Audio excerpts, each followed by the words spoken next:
stories on the front page of the New Telegraph. Insecurity, North must act now or lose it. Northern governors won. And if you look just above the masthead of the New Telegraph, says economy, Nigeria records 3.9 GDP growth in the third quarter of 2025. Quite a lot. If you want to see more, you just get through your vendor, or rather you check it out from the New Telegraph. Let me see if Philip, I know we discussed about this earlier on, the insecurity in the northern parts of the country, but the resignation of Baduru yesterday, some persons said it is not a coincidence. When we saw the former Chief of Defense Staff visited the president yesterday late in the evening, and then a few hours later we saw this. I don't know what's your thoughts are. Are we envisaging that the president may be replacing him with someone that is well known in the security apparatus? Because most of these political appointments are given to persons who do not really know much about their office. You cannot give a former state governor who is, I know that northern governors or northern states have been affected seriously with insecurity, but when you talk about expertise, we've not really had somebody in that office of the Minister of Defense handling it properly, like someone who has experience. I don't know, what's your thoughts on the resignation of Baduru? This announcement brought to bear, and most especially when at this time where we're looking at the aspect of tackling insecurity head-on, there's always need for you to place your pegs at the right holes, as in having square pegs in square holes, and of course round pegs in round holes. And if you look at what transpired, basically, there's a lot that the eyes can't meet, really, because what that could mean is at this critical time, we need someone who is fit, to hit the ground running on tackling this aspect of insecurity. And I don't see the president as someone who would want to, patronize the aspect of insecurity just for political gains. And he would want to make sure that he's got the right pegs in right holes. So the announcement was made for on head grounds, and that basically should be respected, even though there could be other reasons for that. But all this gears towards making sure that we have it right in tackling insecurity. And this is the time for the president to really engrave his name in gold, most especially when, we are having this aspect of state policing, which he said, the National Assembly should kickstart for the establishment of state policing across, states.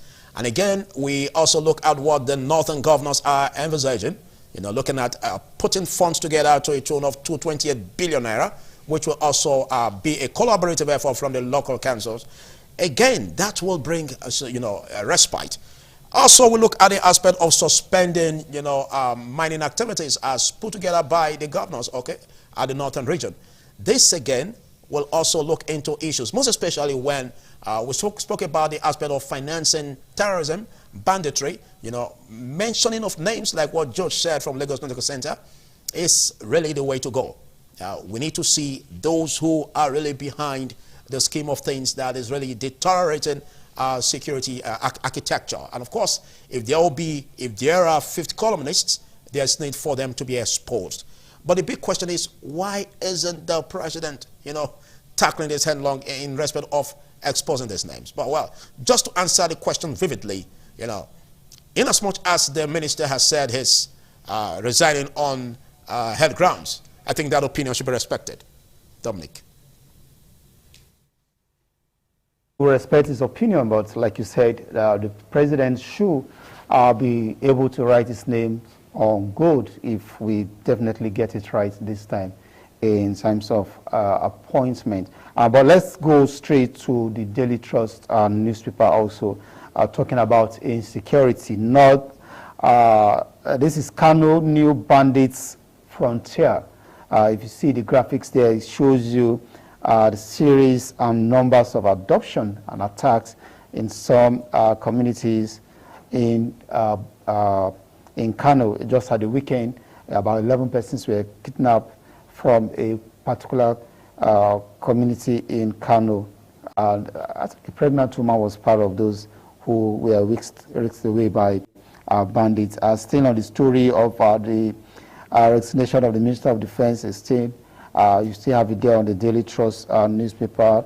Niger student adoption. We are living.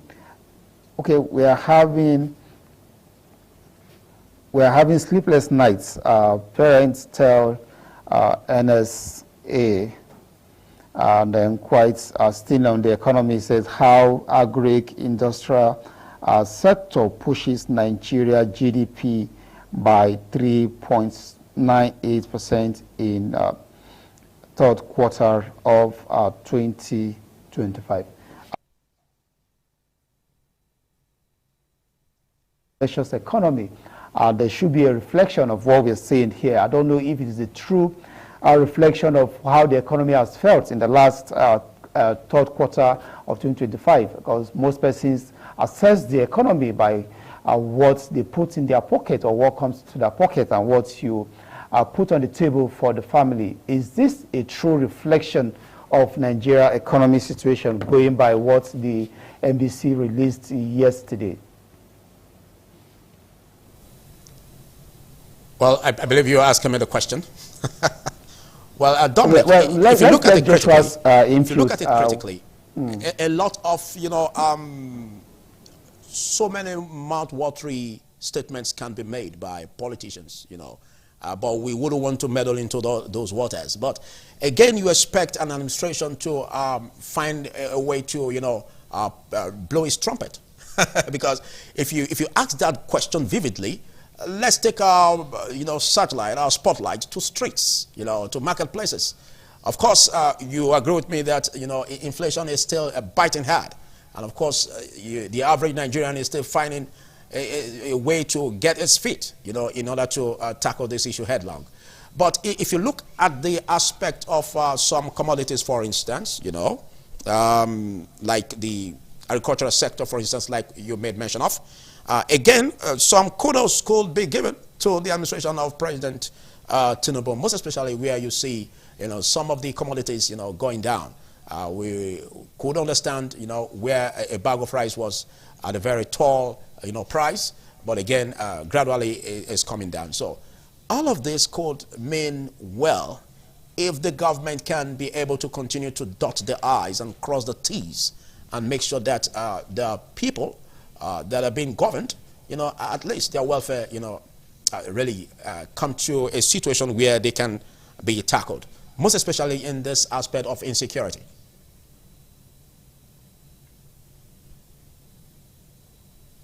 The issue of economy is concerned, insecurity is the determining factor there. Once there is insecurity, definitely those who go to the farm will not be able. But good enough, like you said, I'll be seeing a drastic reduction in the prices of foodstuff, especially staple food items like rice. And that's, you give it to the present administration, because we know that during the last administration also we have the Anchors Borers program where most persons' money we are given to rice farmers to ensure that we have massive production. That could be the reason why we are hard. But don't forget that statistics, sometimes some persons will tell you it's just on paper, but the reality tells when you go to the market. But some persons are already giving testimony, like you said, prices of goods are already coming down, even at the Utah approaches. And we're already in the Utah season. I would just hope that Nigerians will be able to celebrate this with their eyes open. When I say their eyes open, insecurity is staying the front burner as far as the issue of economy is concerned. Okay, let's go straight to the Nation newspaper. Staying on the story of the defense minister's resignation is stopping most of the daily newspaper. The Nation newspaper, there you have it. We have appeal court did not overturn oil FBA quits ruling. Those are stories from the I think it has to do with business and judiciary. And that's the much you can take from the Nation newspaper, as well as the paper review with Philip over there in Benin. our studio, where we'll go on a quick break. And when we return, it will be time for our discussion. I know Philip is ready to take on our guests right there in our Benin studio.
ITV, certainly the best.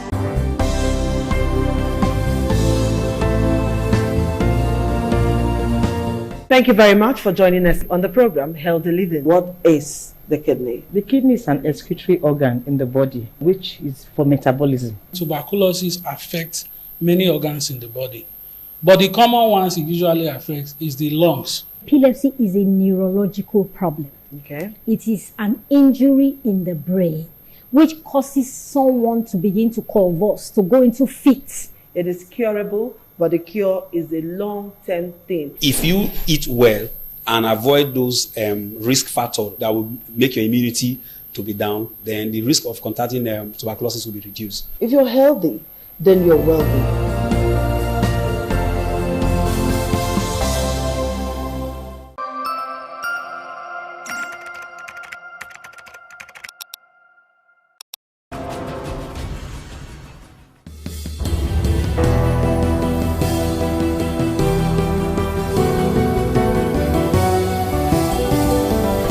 Of the intergovernmental levels in tackling issues of insecurity is what we're about. The role of the three-tier, what could be the efforts put together, on tackling insecurity.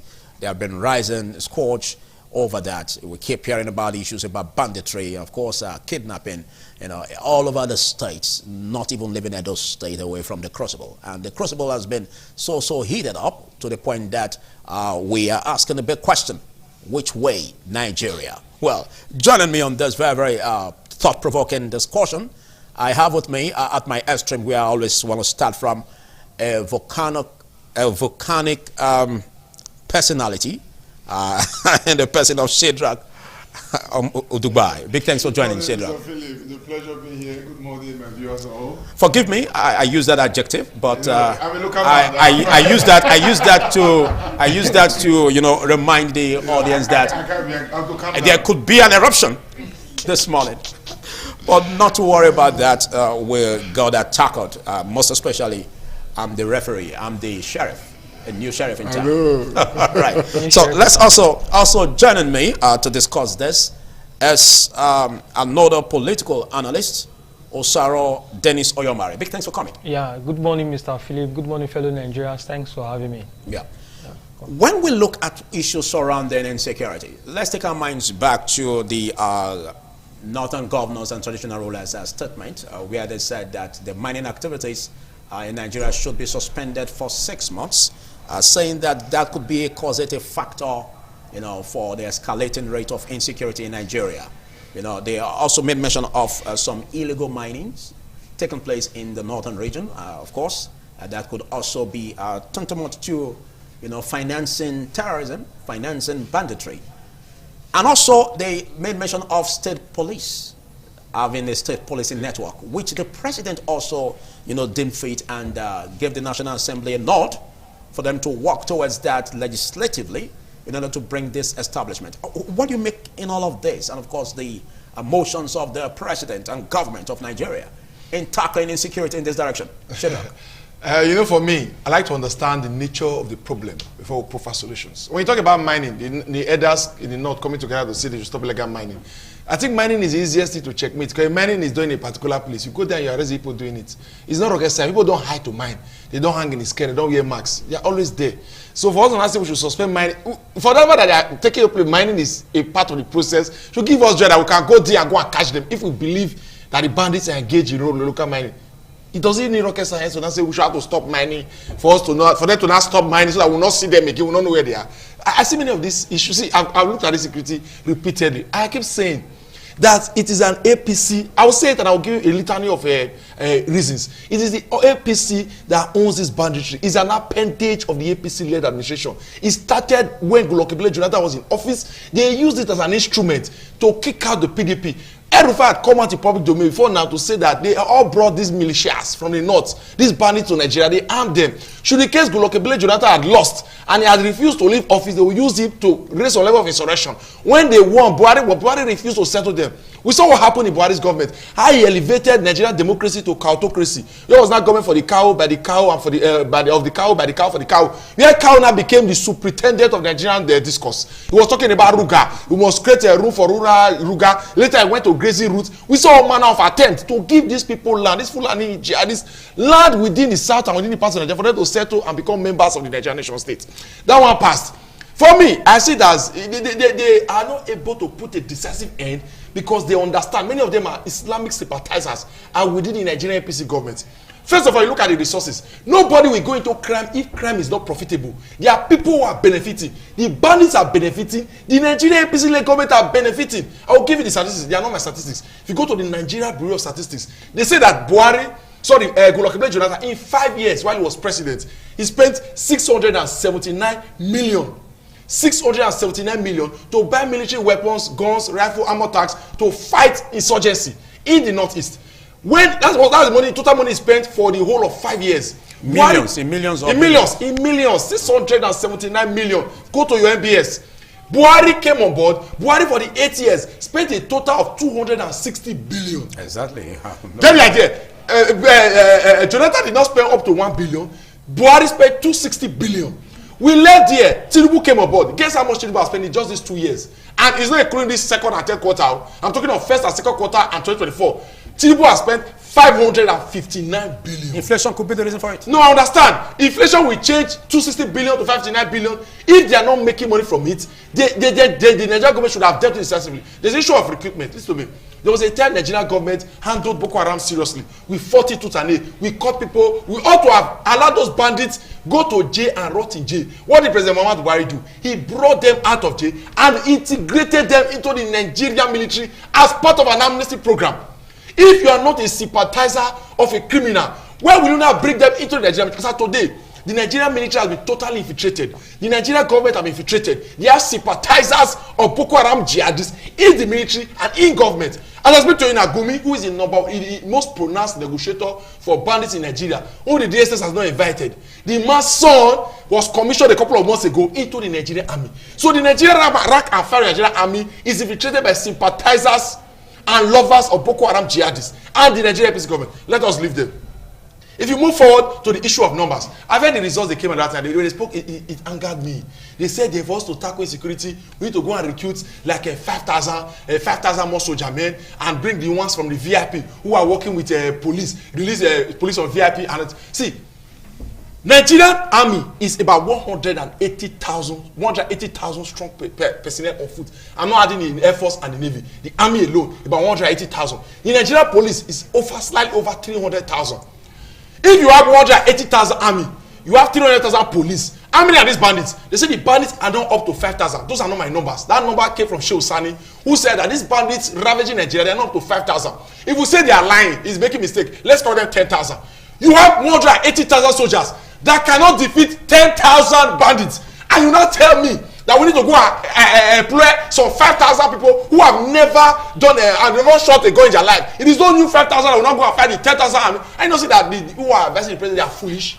I know for this number is a foolish advice to go and recruit more people to fight the army or to put in more money despite the resources we are put before. See, there's some high level of political complacency. The way and manner this whole thing is arranged, even see, the Nigerian army cannot and will not fight banditry in this country as long as the APC government is still in power. I have done the evaluation. If you move further from that, let's go forward to the issue of the people who are advising the president who were appointed to superintend over this issue of insecurity. From the one that just resigned, Badar, of course, is my friend. We've met on several occasions. But the best thing the man has done in office is to resign because we have not seen any good result without fairness to him. That man, that to the Minister of State for Defense, Matawale, to the security advisor, all those persons, whether you like it or not, they were not appointed in those positions on the basis of their capacity to decisively deal with insecurity. They were appointed on the basis of political considerations. And they've worked for me, because that's what who appoint. They've worked for me, they supported me. Let us bring this so that they can also enjoy and be part of government. That's how they were made. They were not made if it was an opposition person that can decisively attack this Boko Haram and bring it to the end. That person will not find a way to the corridors of power. If we talk about that, the political will is not there. The presidency cannot rise up one day and say he wants to put a decisive end. You see, is it rocket science that a president is in a country where bandits are carrying arms and they are killing people? We know where they are. We know where they live. We call them for negotiation of different time. And yet the president will refuse to name the people who are involved in it if they are not his men. I wonder, do we need to beg the president to tell us who is sponsoring Boko Haram in this country? If we are really serious in the country, go and look at the last election. All those areas in Borno, those areas in Zamfara, all those local governments that are under the bandits, the control of bandits, guess what? They voted massively, and they voted for APC. It didn't reflect as though those people have been taken. People that left those Borno, that came to ITV camp in Benin, Okada, they still voted effectively. That is to say, they are still using it to further their political interest and might. The political will is not there.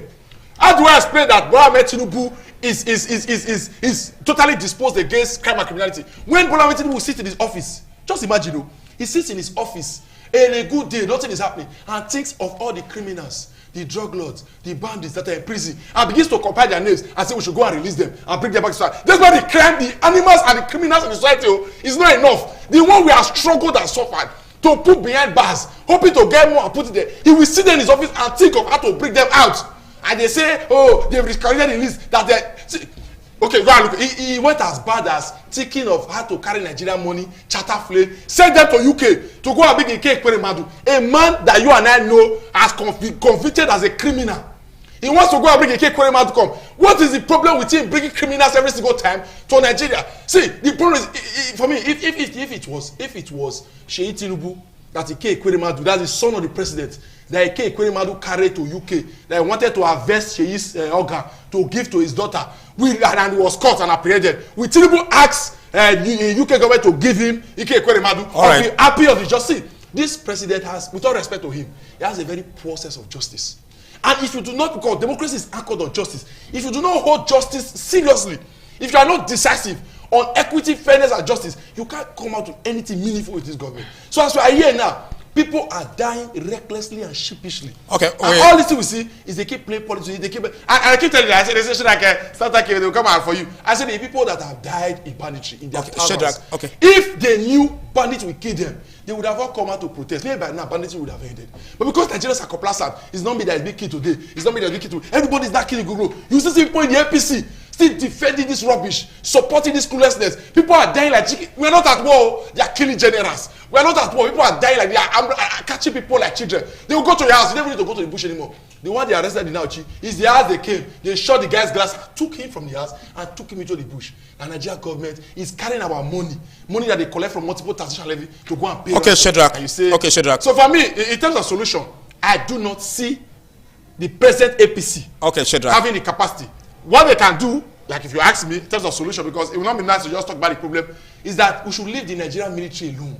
Leave the Nigerian police alone. The Nigerian senators should go back to the drawing board and restructure the constitution. I'm not saying state police, because police should keep doing what they do. What they do is to collect bribe, and they talk about small petition, civil issues. They should create an elite group of about like 100 to 50 persons per state, that we have the license to carry AK-47, RPG, armor tank, so that this group of elites. So I'm not talking it because it's my solution. No, it's the only working solution I've seen. Okay. You go to Delta State, you see this Harrison Gashimu. Yeah. That's the guy who is leading a small group of soldier army. They are all together. They are using technology and they are fighting it. If Nigeria, we can't do it in those states because we have to go and get military. And those military are being infiltrated. So let them give every state. So that those states that want to remain as with bandits will remain. Okay, we'll come back there. We'll come back there to the solution. But let's have our reactions to the questions mimicking the topic for the day, which is on collaborative effort by intergovernmental levels in tackling insecurity. We'll look at the federal, we'll look at the state, and of course the local government. And again, you made some indictment on the president's team, saying that maybe he's ill-advised by ill persons. Again, you also went on to talk about the amount of money that was spent, you know, on tackling insecurity by the former president, Dr. Goodluck Jonathan. I don't know what your comments are like reacting to what he said, Osaro. Okay, now you see the issues of insecurity in Nigeria today. First of all, we have to be patriotic in attending to the issue of insecurity. And where I disagree with him is he's trying to politicize the issue of insecurity in Nigeria today. Now you are focusing on APC. Don't forget, the issue of Boko Haram and other insurgent group started from the year 2003, according to former President Obasanjo. So in 2003, PDP was in power. In 2014, 2013, PDP was in power. The former President Goodluck Jonathan. And this insecurity and insurgency was already in display in Nigeria. So now that's why I have to correct that. It should not be a blame game. Okay. Rather, it should be a patriotic antecedent. But you just apportion blame. No, because he is trying to size insecurity in Nigeria, and that is the wrong move. For us to be able to conquer insecurity in Nigeria, just as we are witnessing today, we have to be patriotic. First of all, be patriotic rather than politicizing or throwing blame. APC did this, APC did that, APC. No, APC is not a bandit political party. Rather, APC is a progressive party that stood for Nigeria when the chief boss guest was kidnapped in 2013, 2014. And that, after that time, the PDP was in power. You said Goodluck Jonathan spent over 600 million there, but allegedly spent 600 million there. Did they get any chief boss guest back? But today you saw the rescue of the Kwara guest. The Kwara guest that was kidnapped. Probably by ransom payment? No, there was no ransom. There was no ransom be paid. So now when we are addressing the issue. How do we verify that? I'm coming, we'll get there. We won't get there. I want you to talk about it now. How do you we said get there was no ransom being paid. Do you have the first-hand information on that? To the general of made a move through the positions that these guests were being kept, and unfortunately they didn't meet some of these terrorist groups there that you have to attack them. Okay. So they had an opportunity to rescue them on behalf of the government. You understand? So they rescued them. Most times when you go for a rescue, you don't have to engage on this individual. You can go there luckily to get whatever whatever people, the victims that you went for to rescue. That's that for that. Now when you talk about insecurity, as far as human beings concerned, the issue of crime is inevitable. Just last week here, in America that has the best technology in the world, there were crimes of capital kill that some national guards were killed in America. No less in Nigeria, where our technology and our military are still coming up and referred to as third world countries rather. So now, when we are addressing the issues of insecurity in Nigeria, first of all, you see that President Tinubu and the APC government has taken drastic steps in addressing the issues of insecurity. Now, before this year, in 2015, 2014, 2013, there were shortage of armed personnel. Now, President Tinubu have come in place and said, okay, now, what we have to do, we have to increase and employ more servicemen by 50,000 staffs. With that ideally solve the problem. Now, on the first,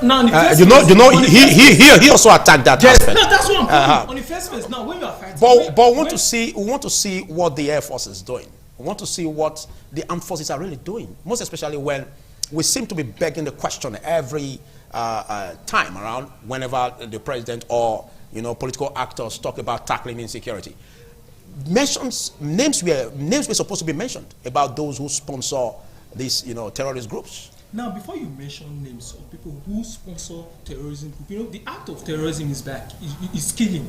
I don't know if you understand the act, that the penalty to terrorism group or sponsors to terrorism is killing. So now, before you go ahead and make mention or accusation, formal accusation before the law that these persons or these various individuals are in accordance or are in compliance to terrorism act, you first of all investigate. You don't just come in politically, because if you ask him now, he will say he's an APC member. Maybe the former minister, the former governor, they will all be an APC member. Okay, so first of all, investigate.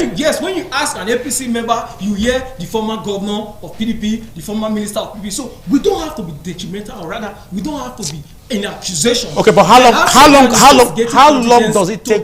How long does it take to investigate? Because we are in this country where where even the EFCC, where all that has to do with unwrapping those who are committing laundry activities, are held to the hook. So what makes this different? Why can't also in the same measure the president or the government under President Bola Tinubu quickly investigate these persons and make mention of their names? No. Because this seems to be the right way to go. And again, he made mention of the aspect that, an aspect where, you de-radicalize, you in court, those who are terrorist members, and then you bring them back to the army and making them to become fifth columnists to sabotage the efforts of the military. Do you see lack of political will, or do you see lack of tactical way out or means by this government in solving this problem of insecurity? Now, it's a tactical way out. Now, most of the countries or leaders who have fought terrorism, they have what we call tactical key will, just as you have mentioned. Now, for you to be able to fight, you have to know the will, the tactics, the whereabouts of these people by getting their own men. In Edo State today, where we have anti-cultist group, some of the anti-cultist group members, they were ex-cult members, because with those ex-cult members, you'll be able to easily get hold of these people and know their strategy, who is sponsoring them. That was the tactical team and things that the former president Muhammadu Buhari implemented by bringing these people closer to enable them give the Nigerian army information on how to tackle. But the otherwise is what we are getting. Is it yielded positive results? It has yielded positive results. You can record from the time for Buhari to just, I think that was last year, there was no incident or rampant kidnapping. That is why I'm going that most of these issues of banditry or terrorism,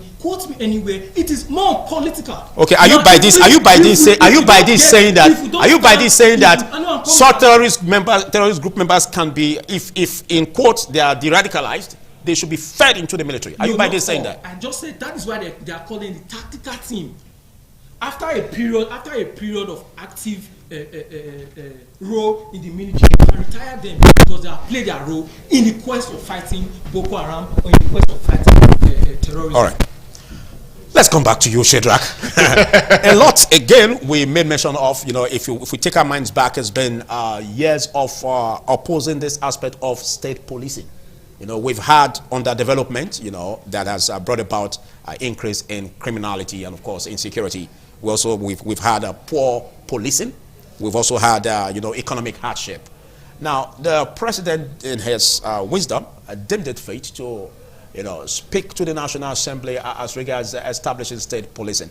I remember vividly, you have also, in one way or the other, supported this aspect in the past. So what's your thought about this development? Yeah, I have supported state police in time past, and I've advocated for it that when something is not working, the only responsible tool to do is to change it.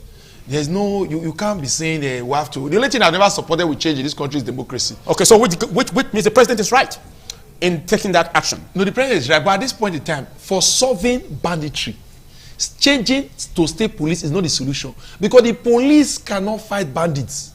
I've been in this country, I've been here for a while, and I know that the Nigerian police, I've never seen any picture of any policeman entering the bush to look for someone that was kidnapped. But that could be work in progress. No, let me explain to you. It is the Nigerian military who have been combating insurgency for Nigeria. So let us not use that guys that say we now need state police. And even if I say we need state police, I do not mean a complete disbandment of the current city system. We will not say let the IGP leave, or this IGP will not come to zonal region be dismantled, the commercial police will be appointed by the governor. All those ones who I won't subscribe to that. What I'm subscribing is that just as the federal police is there, the state should also have something similar. that will be armed to the teeth to be deployed in favor, because it is the governor that was closest to the people. The governor that the people can talk to. So, Your Excellency, we don't like what's happening. Irrespective of what's happening abroad. The idea of a governor calling the president, or the president will not talk to the IGP will not say the information that is very less. So the governor can respond effectively to crime and criminality without having to go through that long hierarchy. We don't need to dismantle the police station. It should be there as it has currently been constituted. But it should create a catalog that will give the state governor the ample for you to create a team of elite guard, team of security to meet peculiar challenges as it varies from state to state. That can help to close the gaps. That can help to close the gaps because there are some state. If you look at the insecurity in Edo State, without fairness, Edo State is not in the northeast, it's not in the northwest, it's not in the north central. Edo State is in the southern part of Nigeria. But in this full south, Edo State is the most deplorable in terms of insecurity. Edo State is the most, not the most exposed, but the only reason I could give to it when I look at the books clearly is that Edo State is a nodal city. People coming from the north and all of those areas. So Edo State is not home to banditry. What happened is that people coming in from those border communities, you see that insecurity is very hot in Okmila because the border attack close to Kogi, close to the north. Hot in Auchi, in Onwa Forest. Then if you come down to the south, through the southwest area, they are entering to Ovia and all those axes. Just because it's the border axis, the border town. When Delta State was very porous, we are having some along Ologbo, Gelegele, and all those axes. Just, it is not happening in the main town. So the problem of punishing in Edo State, they are rural. They are extreme. They are around the borders. If we're able to now create a team of elite guys, not soldier. Nigeria's governor cannot control soldier. A governor in the state who became governor by virtue, I'm not describing on the Pueblo, by virtue of him wanting to meet the needs of the people. Because it's closest, he was voted for, he had made promises. I cannot, if government is all about the security and welfare, security first, and the governor cannot respond in his own might to the security challenge of the state, then the system is already designed to be broken. The government must be given adequate security apparatus. He's giving billions of naira as security votes. What we heard that recently, the security vote has almost doubled and tripled. Some have got it times 6 they used to get. How can you give a man security vote with no concrete security apparatus to organize the security architecture of the state? It's a broken system. Let them amend the security. Say, okay, every state governor cannot have 200 security guards. Cannot have 100 security guards that can have weapons, that can arm themselves, but they will go by this color, go by this branding, so that they can also meet. So that when we have problems, say, call governor, Your Excellency, something is happening. Let's say we don't have to go and be calling commander or brigadier. Okay. We use his own men. That's okay. I know you basically will have an appetite to delve into responding to this question I'm going to drop now. Yeah. You know, let's see, because you've been making mention of, you know, you made it when we're trying to picture a governor that is proactive. You made mention of the fact that we are not talking about Senator Mondo Pueblo. Now, which governor are you talking about? Because I know you served under, you know, the former governor, Paseki. And again, in his time, we had catalog of criminality and, of course, insecurity. Let's not go there. So, are you saying comparatively that the administration of Governor Paseki outweighs that of Senator Mondo Pueblo in terms of tackling insecurity? Okay, first thing first. I don't want to be political. You know, every time I come, most people say, because you are in the opposition. Most times, I don't say these things because I'm in the opposition. Opposition don't send me here. I send myself. That's the basic truth. I buy my fuel. I come here because I believe I have a role to play as a person. And you speak your opinion. Yeah, purely my opinion. Nobody calls me to the station. I go and say this thing to the Senate. It's my own. So even I'm saying Monopoly did not do me anything. It's not my enemy. He didn't collect my wife. He didn't collect my money. But the calculation I have on ground is this. When Governor Obaseki was there, he had put in place some infrastructure that was being used to attend to this security. We had a command and control center, which was relating to the use of international best practices and technology in combating crime. We had a few places that had camera. We had a coordinated place where you could call, even if it's fire that is burning. When you call there, I went there myself. There's a firefighter service response there, a military, the army, the civil defense. So when you call, you say there's fire, the fire guy will respond from there. We had a number 739 and 112. Those numbers were so I could carry my phone and call, and I will know that I will get a response. So even if it's a police, it's armed robbery, everybody knew you could call and you get a response. Those people were armed, they had vehicles, they have cars, they had things that they could use to respond. That was what people do outside the world. They respond. We had drones. Today, Mondo Pueblo has removed the drones. He has replaced them with Okada. First of all, no, he bought. That's not true. No, you have your time to react. You have your time to react. No, the fact is, you cannot continue to disintegrate the power, you know, or the interest of the government. Let me just continue. Yeah. Whatever you have to say, just put it. He has removed the drones, the digital camera. He has replaced them with Okada. He said he's buying Okada for us to fight bandits in the hard-to-reach region. First of all, he bought over 300 Okada. When he came out from that Mizum investment, he now appointed another 120 Okada. Today, the Okada are shared for farmers. Maybe when the bandits are coming, they should enter the Okada and run away. For the purpose of reaching the Nuka cranny. Yes, that's what I've told you now. I say, me, I've not seen any. No, Okada has not made. See, when you keep deploying resources, will you invest Okada over drone? I don't understand. Who we say we should go and buy Okada to fight out to reach corner? You see that in Okada. And carry came for something. You are suicide. It's pure rubbish. It's pure suicide. And then even if who's checking, it's better than who's carrying Okada. Okay, we understand that that's the way to go. We understand that's the way to go because even the Enugu State governor, is already doing drones. that. You see, Enugu State, they have drones. That's the way. The state and of course, Mondo Pueblo replaced those things with Champs and Okada. Let us move forward. See, aside that, Mondo Pueblo did an interview some couple of days ago in TVC. Mondo Pueblo, in his words, said that he has solved banditry problem in Edo State. That listen, he said the things we are hearing, there are many of them are social media lies and propaganda that he has done decisively. Listen to me. He said that thing when it was the video of a family, a man and a woman, a pregnant wife and a man who were captured in their house. They two AK-47 were dangling and we were begging, we have 7 million, we've been able to pay 50 million. In Auchi, there's another person, another family, a man, wife, and child that were also kidnapped. Those two kidnapped are in public domain. They are asking for ransom. And Mondo Pueblo says that he has solved insecurity in Edo State. If the governor, listen to me, the governor does not know or does not acknowledge that there is insecurity, how will he solve a problem he has not met? Well, we are about tackling insecurity, intergovernmental collaborations. That's what we have, and we're going to be taking a short break, after which we'll be joining Osaro, to react and, of course, reflect on all of this.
ITV, certainly the best.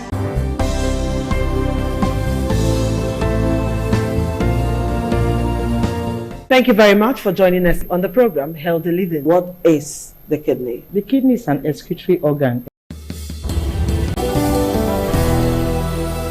Collaboration in tackling insecurity is what we've been on the drive over, and we still have discussants with us, Shadrach Udubai, and of course Osaro Dennis Oyomari. Well, let's get your thoughts. He said a lot about what the governor isn't really up to in terms of tackling insecurity. I don't know what you have to say in that. Now, Model Pegolo, the governor of Edo State, has done more in terms of handling the issue of insecurity in Edo State, more than what Obaseki did in 8 years.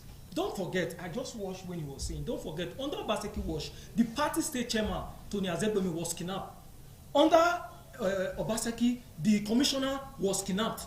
Under Obaseki, Abrusali student was also kidnapped along Benin Road. So now, when you talk about the issue of creating a call center, you created a call center without empowering the security agency. You created a call center without empowering, giving them mobility. You created a call center without paying the Edo State Vigilante Corps. You placed them on a volunteer group. How can you be fighting insecurity in the state and you place them on volunteer group? Who does that? Has that changed now? A government that was alleged to be paying as at then 700 million insecurity vote. What did you do? You created a call center that was in involvement, according to Kwekolo. That call center is under probe because they were using it to siphon security vote by doing nothing. So when you give a call to a Edo State call center and said, look, there's kidnapping now Benin Aonchi Road. What vehicle, what apparatus will the security agency go to take decisive action? Or is it a security mate that has not been mobilized, that has not been encouraged, that you are saying should go and fight security for? That is why I said for the past 8 years under Obaseki watch, Okpegolo in 1 year has done more than what Obaseki did in 8 years in terms of. I'm coming. I'm coming. Under Okpegolo in 1 year in office, Okpegolo has placed Edo State vigilante in the minimum wage. You can go and verify. He has placed them on the minimum wage and also placed them under Edo State healthcare insurance. So whenever you have anything that has to do with health, as far you are working in the Edo State Security Corps, you will be treated and attended to accordingly. Then under Okpegolo increased and also recruited more than 1,400 security agencies to tackle some of these rural and urban areas in Edo State. Now, under Okpegolo was the first, I think that was May 4th or May 5th, 2025. Okpegolo approved more than 100 e-losses to give mobility. And according to him, also replacing drones with Okada. Now, he didn't replace drone with Okada. That's political fallacy. What Okpegolo did, you are having a drone. Will the drone go there and kill those kidnappers? You need this Okada to assess those grassroots roads and be able to capture the issues you went there to do. Are you trying to justify the performance of the Okada over drones, over the technology? Now, 2 of them work by versa. Do you understand? So when just like I said before, what he said was political fallacy. Okpegolo never at any time done the drone for Okada. Rather, Okpegolo is equipped more. If you go and check, what Okpegolo did was he bought digital gadgets for those state security agencies, both the military, the police, and the Edo State Corps. He also bought phones for them, laptops for them, and he also empowered them with good rifles and empowered them more than 300 motorcycles. But has not equipped. But has not acquired drones. There's only acquired drones. Government is continuity. So if Obaseki has bought drone, why do Okpegolo have to buy another one? What you need is what was lacked. Obaseki bought drone without empowering the security agencies to carry out their function. That was why under Obaseki watch, like I said, the party state chairman was kidnapped. So that has been clueless as the governor. And what did he do with over 600 million security votes? Okay, but can we also say that the security architecture under Senator Mondo Okpegolo as governor of the state deploys drone to tackle insecurity in the state? Now, I can tell you that. But before I address that, let me also remind you that under Okpegolo watch, there's also the anti-kidnapping and anti-courtesan team that has been inaugurated. They have simultaneously and critically worked by reducing the issue of courtesan in Edo State. Under the previous administration, you can't come and celebrate in Benin. I don't think me and you will be here because we'll be scared. Just as you are wearing multi-purpose cap, you can't wear that under Obaseki government. I was here and I wore it. And you wore? Are you sure you wore it? I did. Don't think you did. I presented. Now the truth is, you cannot recognize or rather give count of a courtesan in Edo State in terms of harsh decision making by making sure those adults court group are being demolished and brought down them. Then as at last 2 weeks, most of the kidnappers that reside in Wonde, this what's it called? Hohazis and others, they were being apprehended. You understand? So the military, the police and the Edo State Security Corps, they are working hand in hand, vis-a-vis fighting the issue of kidnapping and also the issue of courtesan in Edo State. You seem to raise praise songs for the government of the day in Edo State. Are you saying we are Uhuru yet as per tackling insecurity in the state? No, tackling insecurity is a continuous effort. And by the grace of God, Mayor Okpebholo has just said he had no tolerance for insecurity in terms of kidnapping, courtesan, other social crime. Okay. So by the grace of God, he just did 1 year in office. And in a couple of years, by Senator Monday Okpebholo, you see the disaster decrease. Okay, off camera we were discussing, and I need to bring it to the spotlight.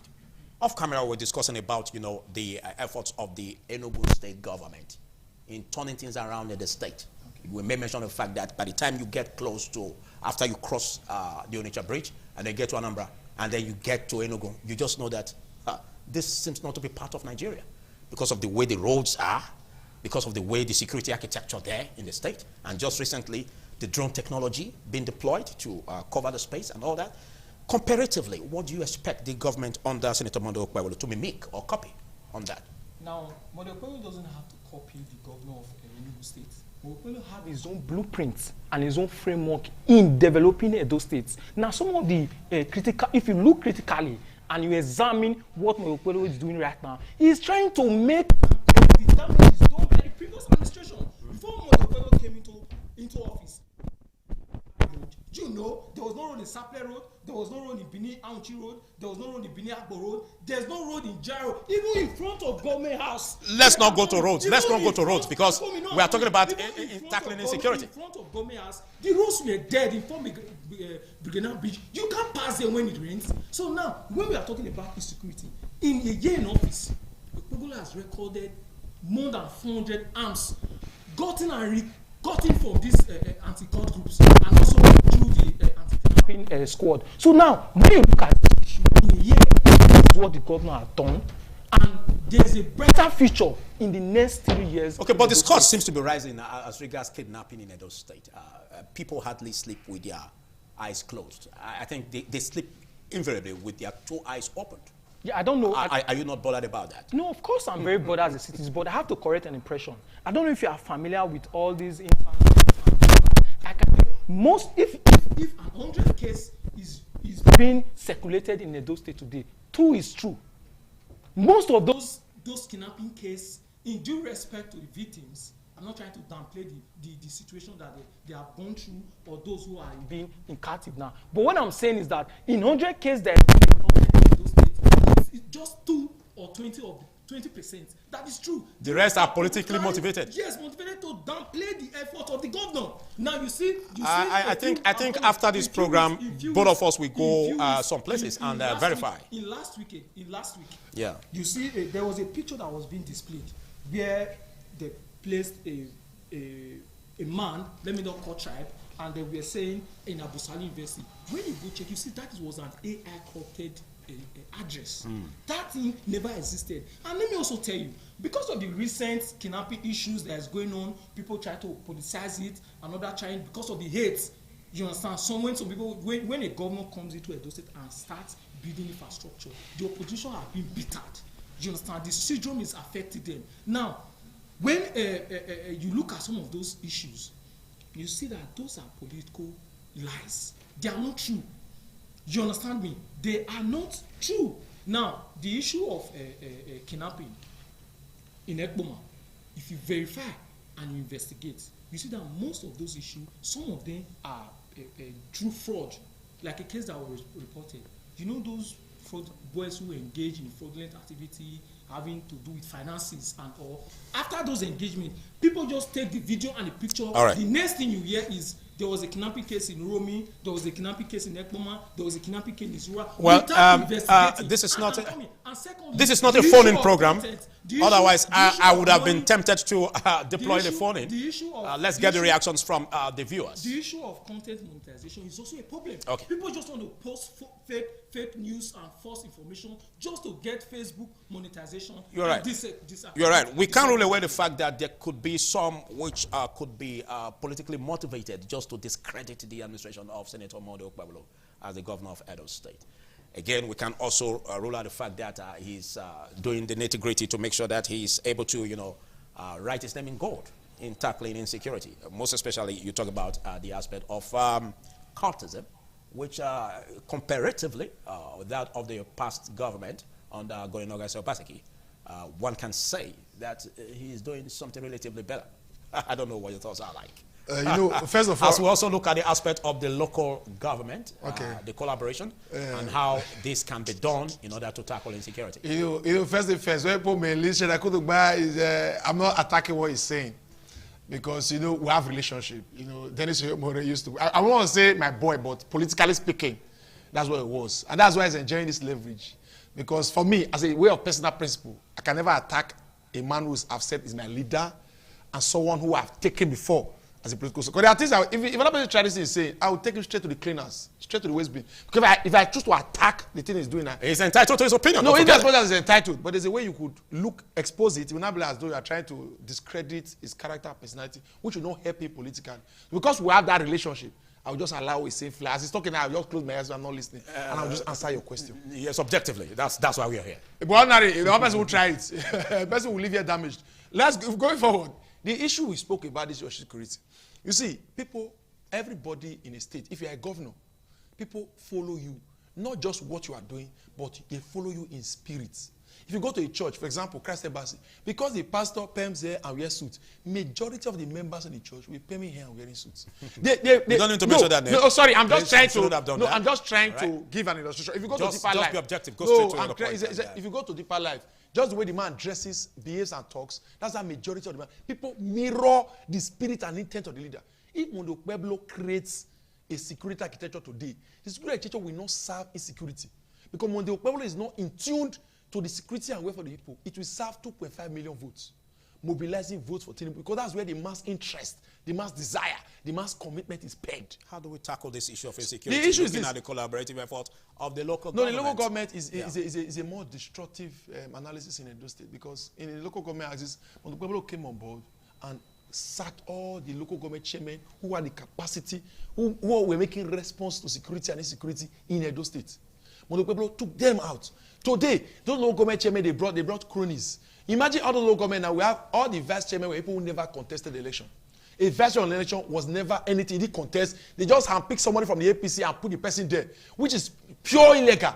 Many of those chairmen were councillors on Saturday. They were elected on Saturday night. On Sunday, they were councillors. And on Monday, they are local government chairmen. Today, it is one leader that controls the whole local government chairman in the whole of Edo South.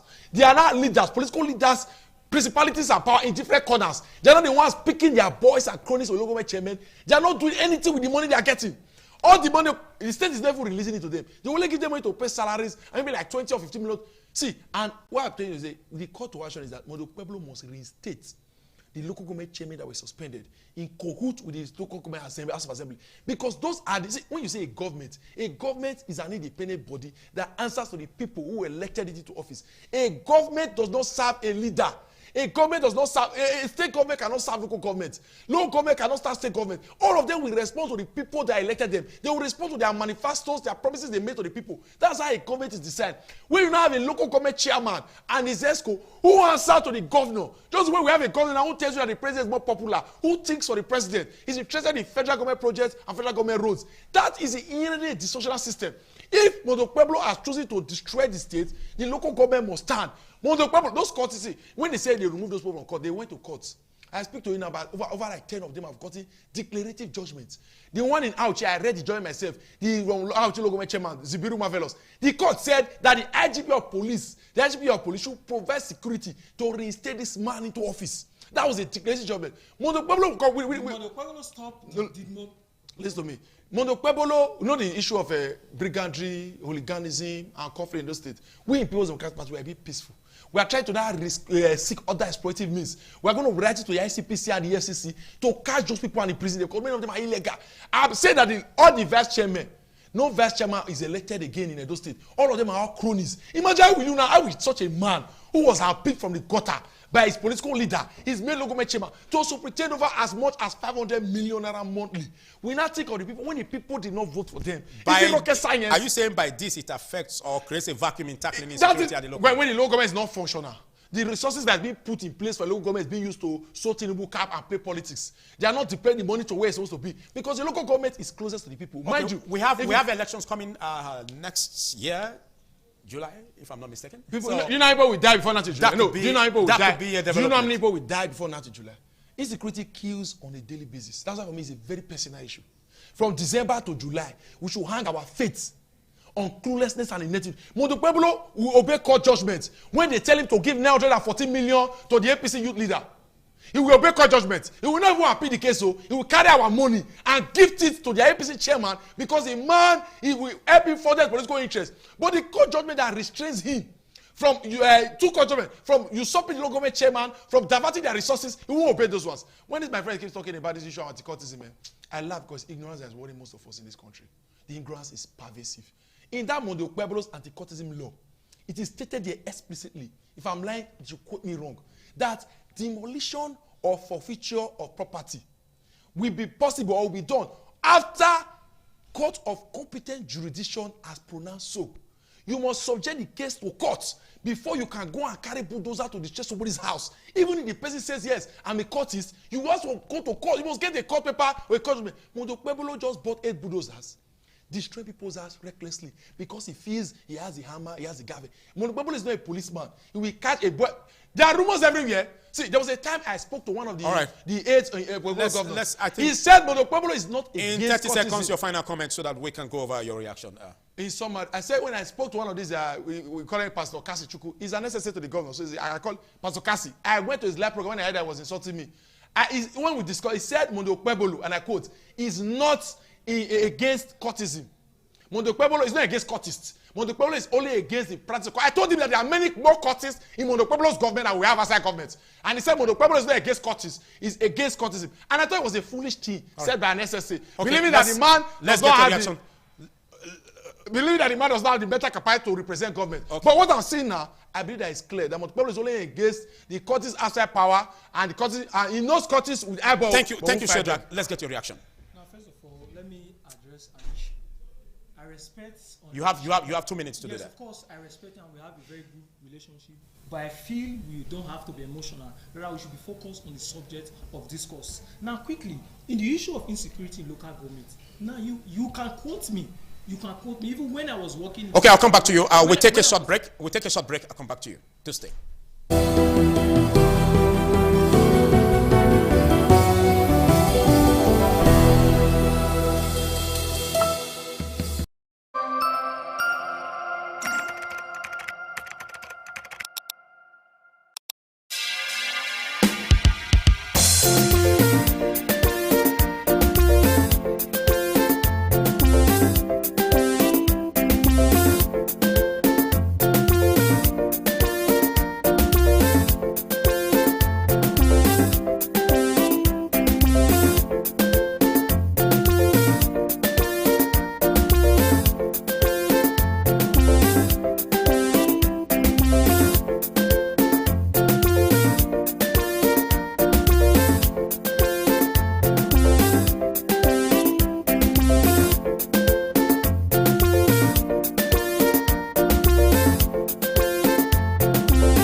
It's been an interesting conversation, but let's get your reactions in 1 minute, Osaro. Now, when you talk about the issue of local government, the issue of insecurity in local government, first of all, you have to look at what Governor Senator Mondo Pueblo has done so far. Now, in terms of Oredo, even when I was seeing the CPS of Monde local government, I can tell you, once in every month, the local government council chairman and other senior civil servants holds security meeting once in every month in order to checkmate their vicinity, the total security or insecurity issues in that local government. And also, most of these DPOs and security agencies that reside, including the DSS, that reside in each local government, they are being provided these materials financially in terms of tackling insecurity in local government. Now, quickly, when you talk about the issue of local government, how the council chairman was doing, don't forget, Senator Monde Okpebholo petition them in terms of financial misappropriation. Thank you, Sarah Dennis. Thank you, Sarah Dennis. For the financial court case of the opposition. Okay, thank you, Sarah Dennis. Big thanks to Shadrach Udubai. Well, this we'll call it a wrap from the Benin Network Center. We now join Dominic Yemese of Abuja Network Center for a continuation of the conversation from Abuja.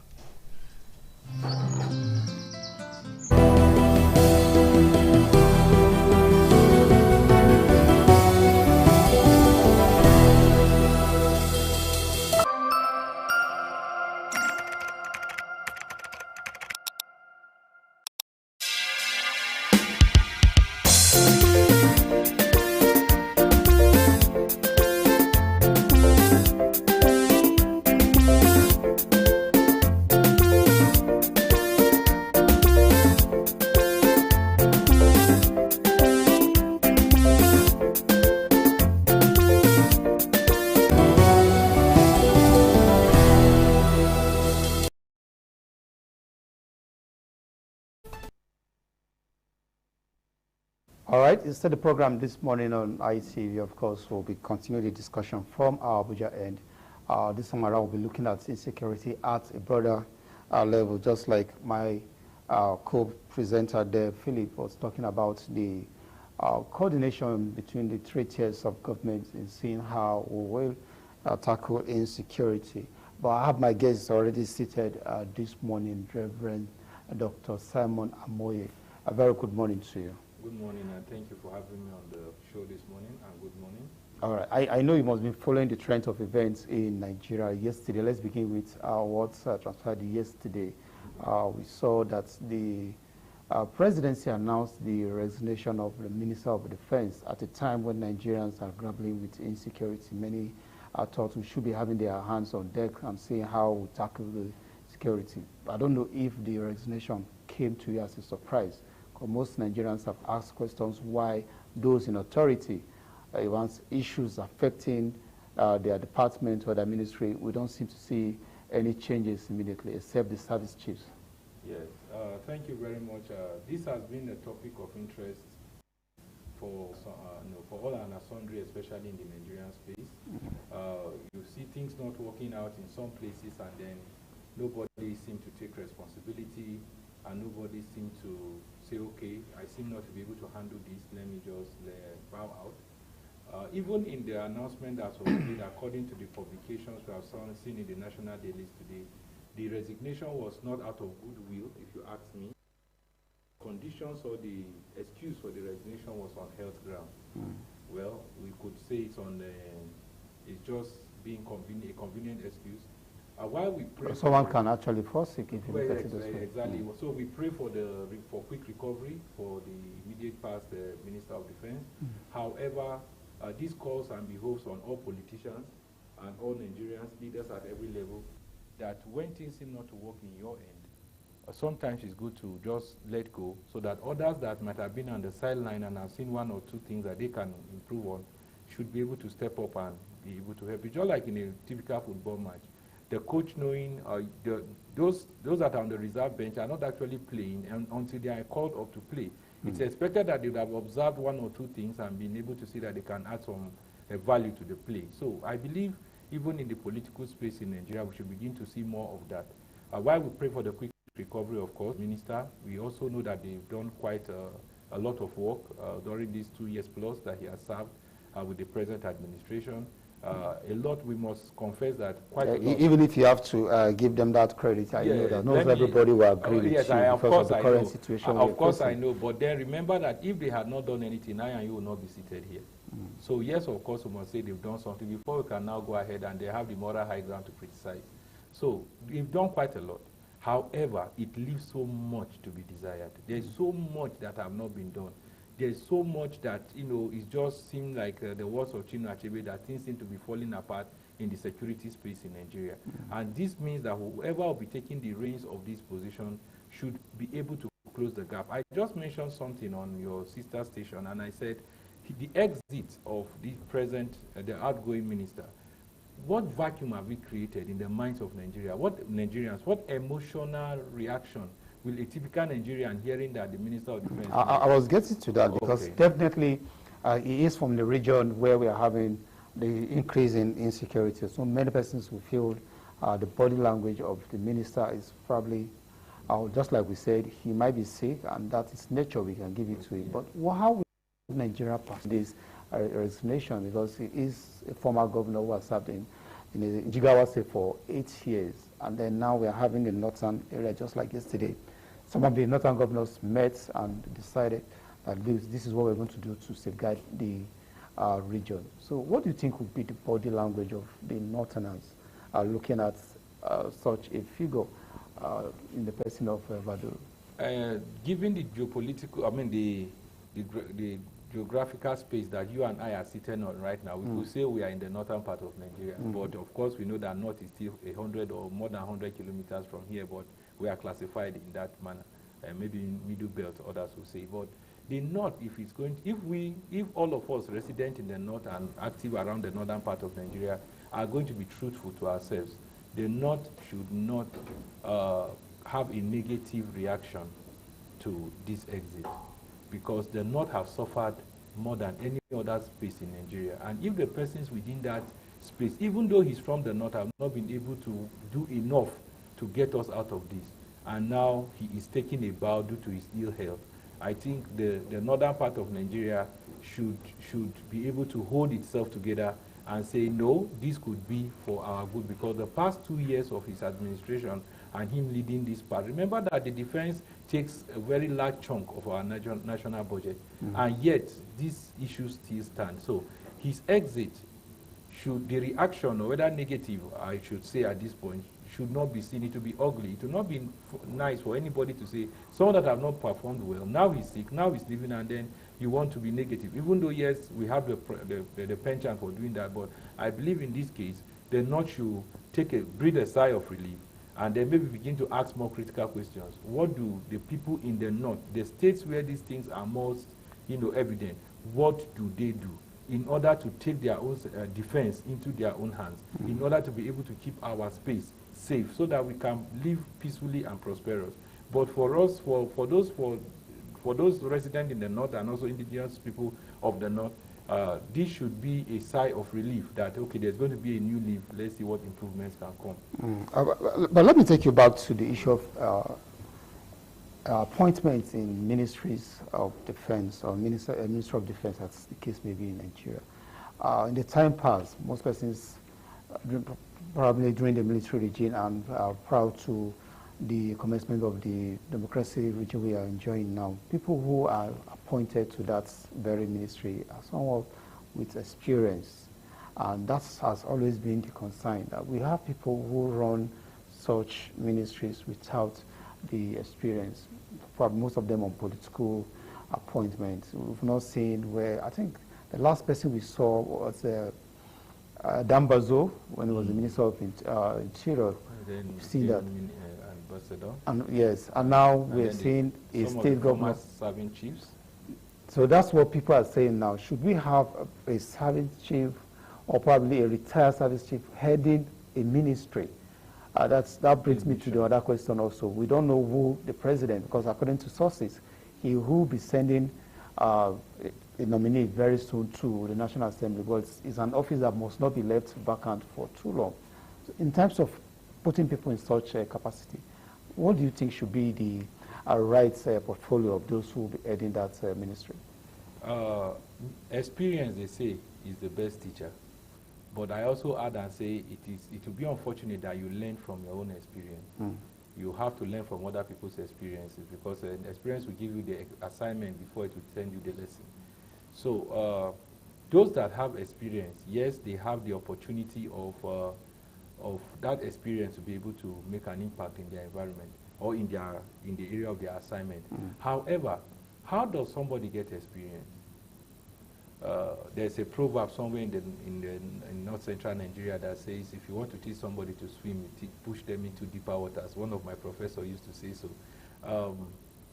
I believe that the experience that we are looking for whether you talk about career ambassadors or for whoever is going to take the position as a defense minister, yes, we should look for people that have the capacity and have the capability to be able to manage whatsoever environment we give them. So I will want to state that whoever is going to be chosen to act in that capacity is the obligation or the prerogative of the president to pick whoever he feels. In fact, if he just sleeps and sees my name in his dreams and decides to send my name to the Senate, it is his prerogative. We can't stop him from sending anybody. Now, the problem of Nigeria, where we are today, since 1999 till now, is going to now come to bear when that list arrives in the National Assembly. What work do we do on that list? If I were to ask, have you called, when the list for the nominees for ambassadorial appointment, when it came out, have you called have you called your House of Rep member or your Senate or the senator representing you in the National Assembly to tell him this is my take on who should become minister, ambassador? Definitely, you know what my answer will be. Yeah, exactly. So it means that the pressure on the National Assembly to make decisions in this kind of situation that will be for the best of the nation, even for any appointment, never existed actually. So any list that the president sends to them,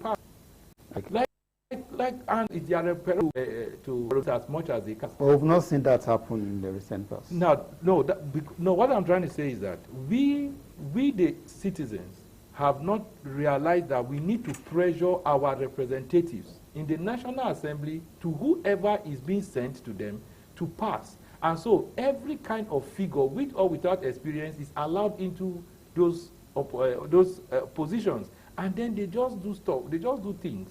In fact, this is my own opinion, and I am left to it. I am really, really scared of the list that was sent to the ambassadorial appointment.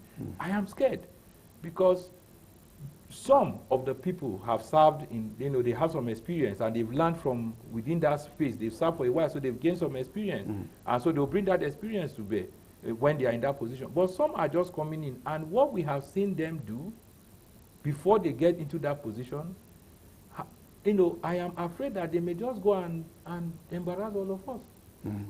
That's actually the next point of our discussion this morning. We're supposed to be looking at two issues. And now that you've delved into the ambassadorial appointments, like you rightly mentioned, there are persons who Nigerians have raised questions that they were not supposed to be on those lists. You and I know vividly about 3 names were raised there, and we saw the criticism from even political parties and civil society. But just like we mentioned, we need somebody who represents the interests of the country, whether experience or otherwise. But the president's bureaucracy, like you mentioned, is supreme in this case. Whoever he chooses, he sends there. But not the interest of the nation is what we always are concerned about. Yes. Those of them who are non-career ambassadors are the ones, the diplomats are the ones that we are always scared of.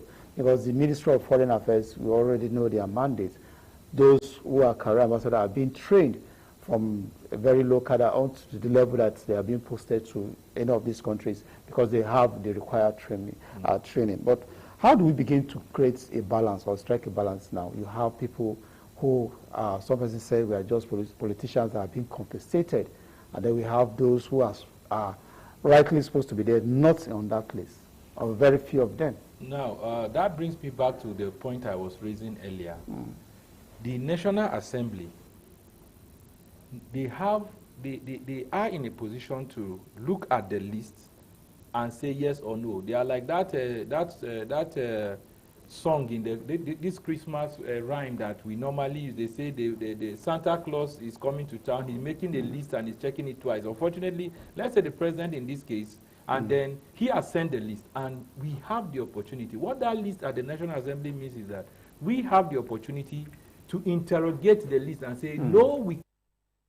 All right, let me hold your thoughts. Let me hold your thought, Pastor Reverend Dr. Simon. We'll run a quick break and we'll return.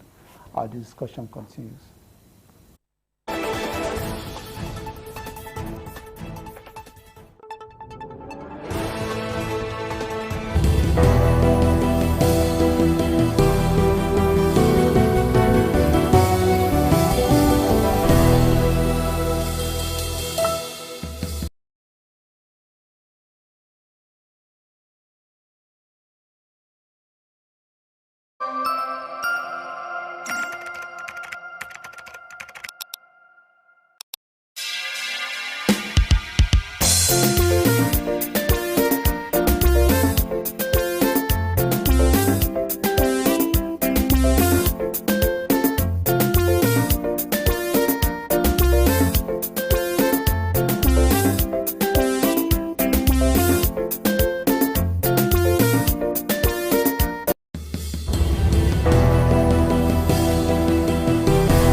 We're staying on the program this morning on ITV. Of course, we have another guest joining us to look at what we were discussing earlier on the ambassadorial nominees that the president will probably this morning at the National Assembly, the Senate president might actually read that request from the president before the whole House of Senate. So I have joining me this morning also an ADC members. I'm glad we have somebody from the political party. I know they have been raising their voice ever since that list was released. Maurice Ebam is also a barrister. Very good morning to you.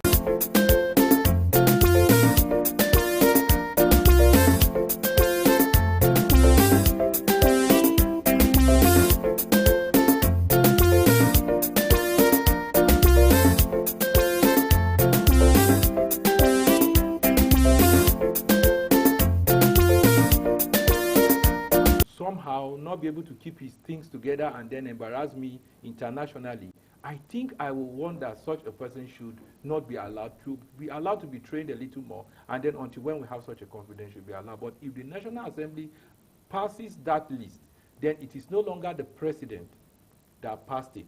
Okay. It is the National Assembly. Let me come to Maurice. I know that your party have been on the forefront also in exercising this recently. But what's your grievances? Because we've seen that even those from the opposition party were also captured in that appointment. Well, first of all, I want to thank you very much. I will speak as a Nigerian, I will speak as a lawyer, and I will speak as a party man.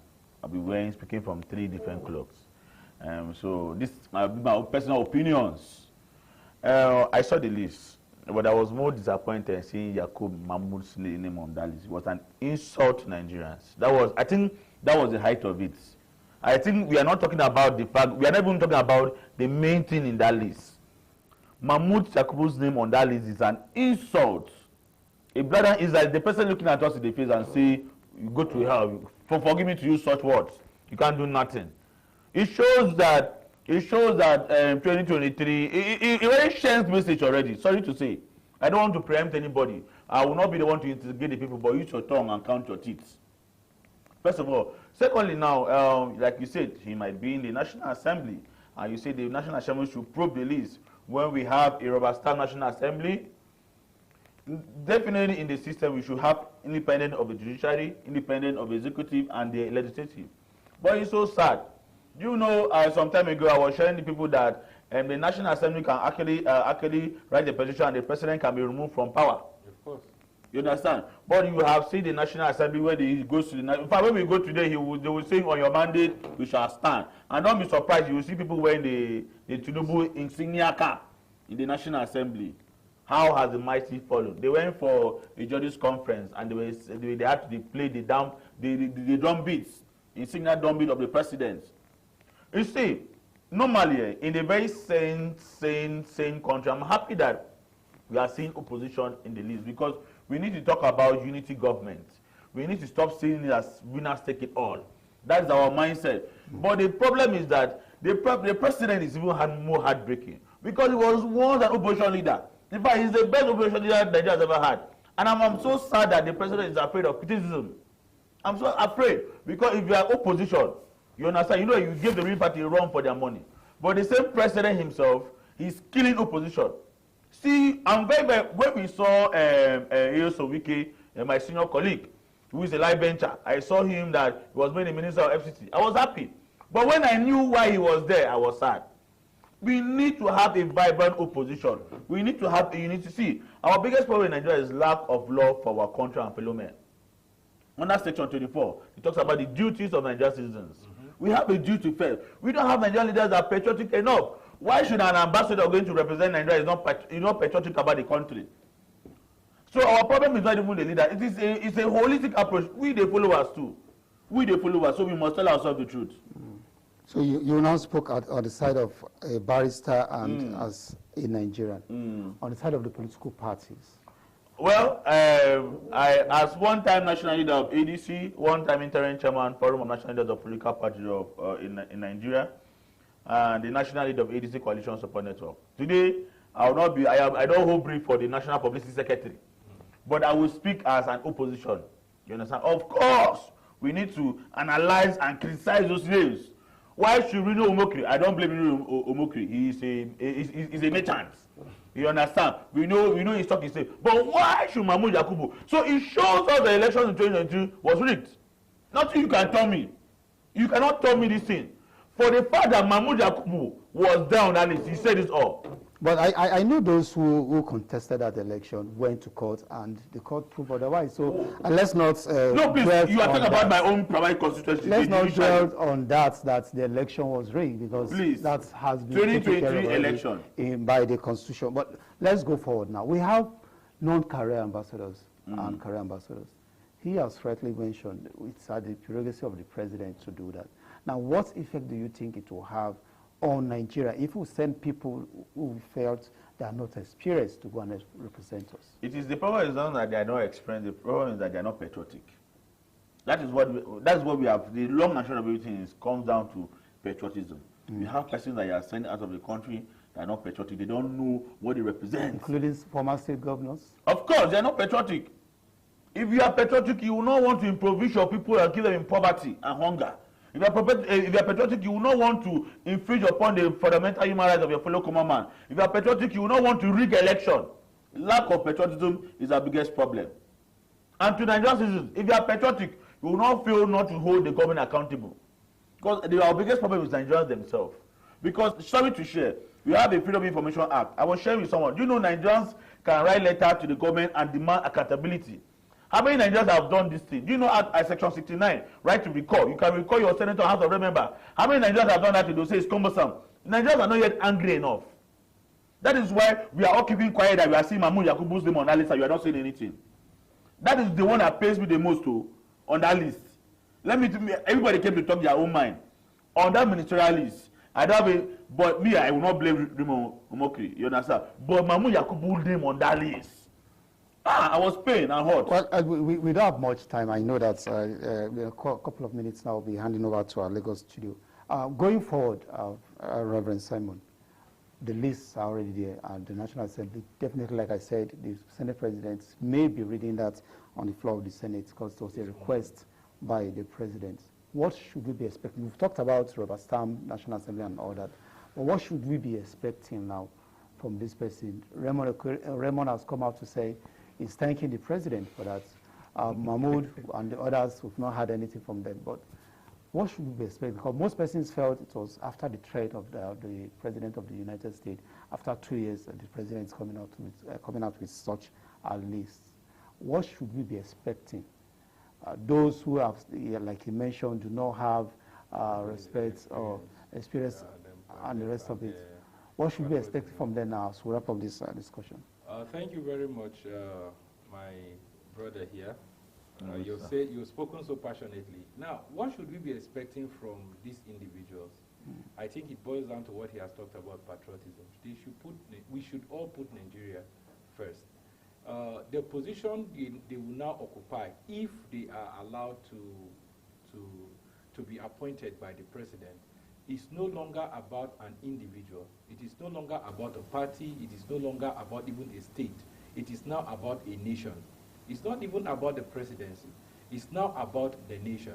And if they do not if they are not patriotic enough, or they don't learn patriotism before that day, it's going to be an international embarrassment.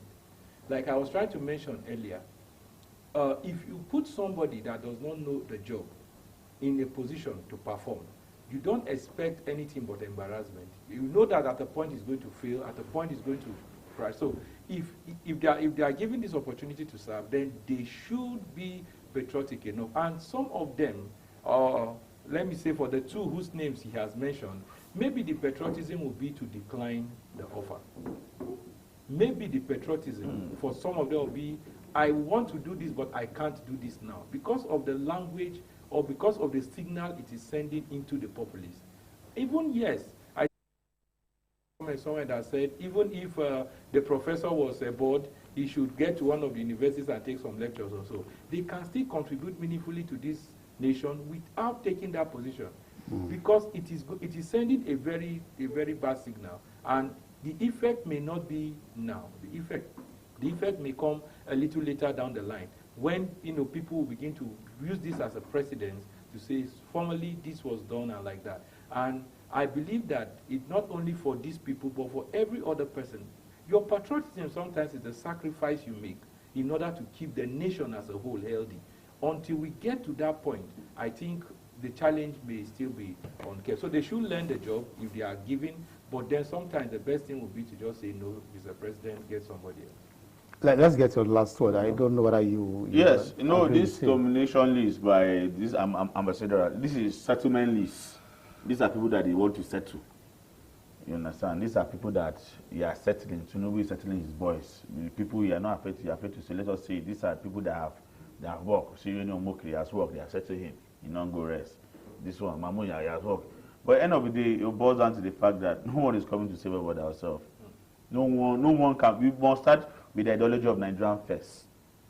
Nigerian first should be the mantra. Because you are leaving the shores of Nigeria, going to represent Nigeria. Nigerian first. We are not yet selfish about our development. That is why you can see nations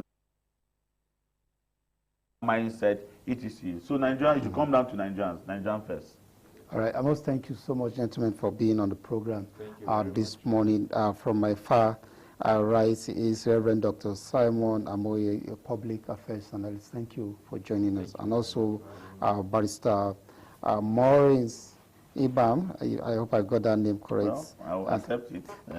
Yes, he's an APC member and also ADC, I beg your pardon. Major opposition. ADC and also a political affairs analyst. Thank you so much. Thank you so much. It's an honor having you. All right, we'll move over now to our Lagos studio for a continuation of the program.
ITV, certainly the best.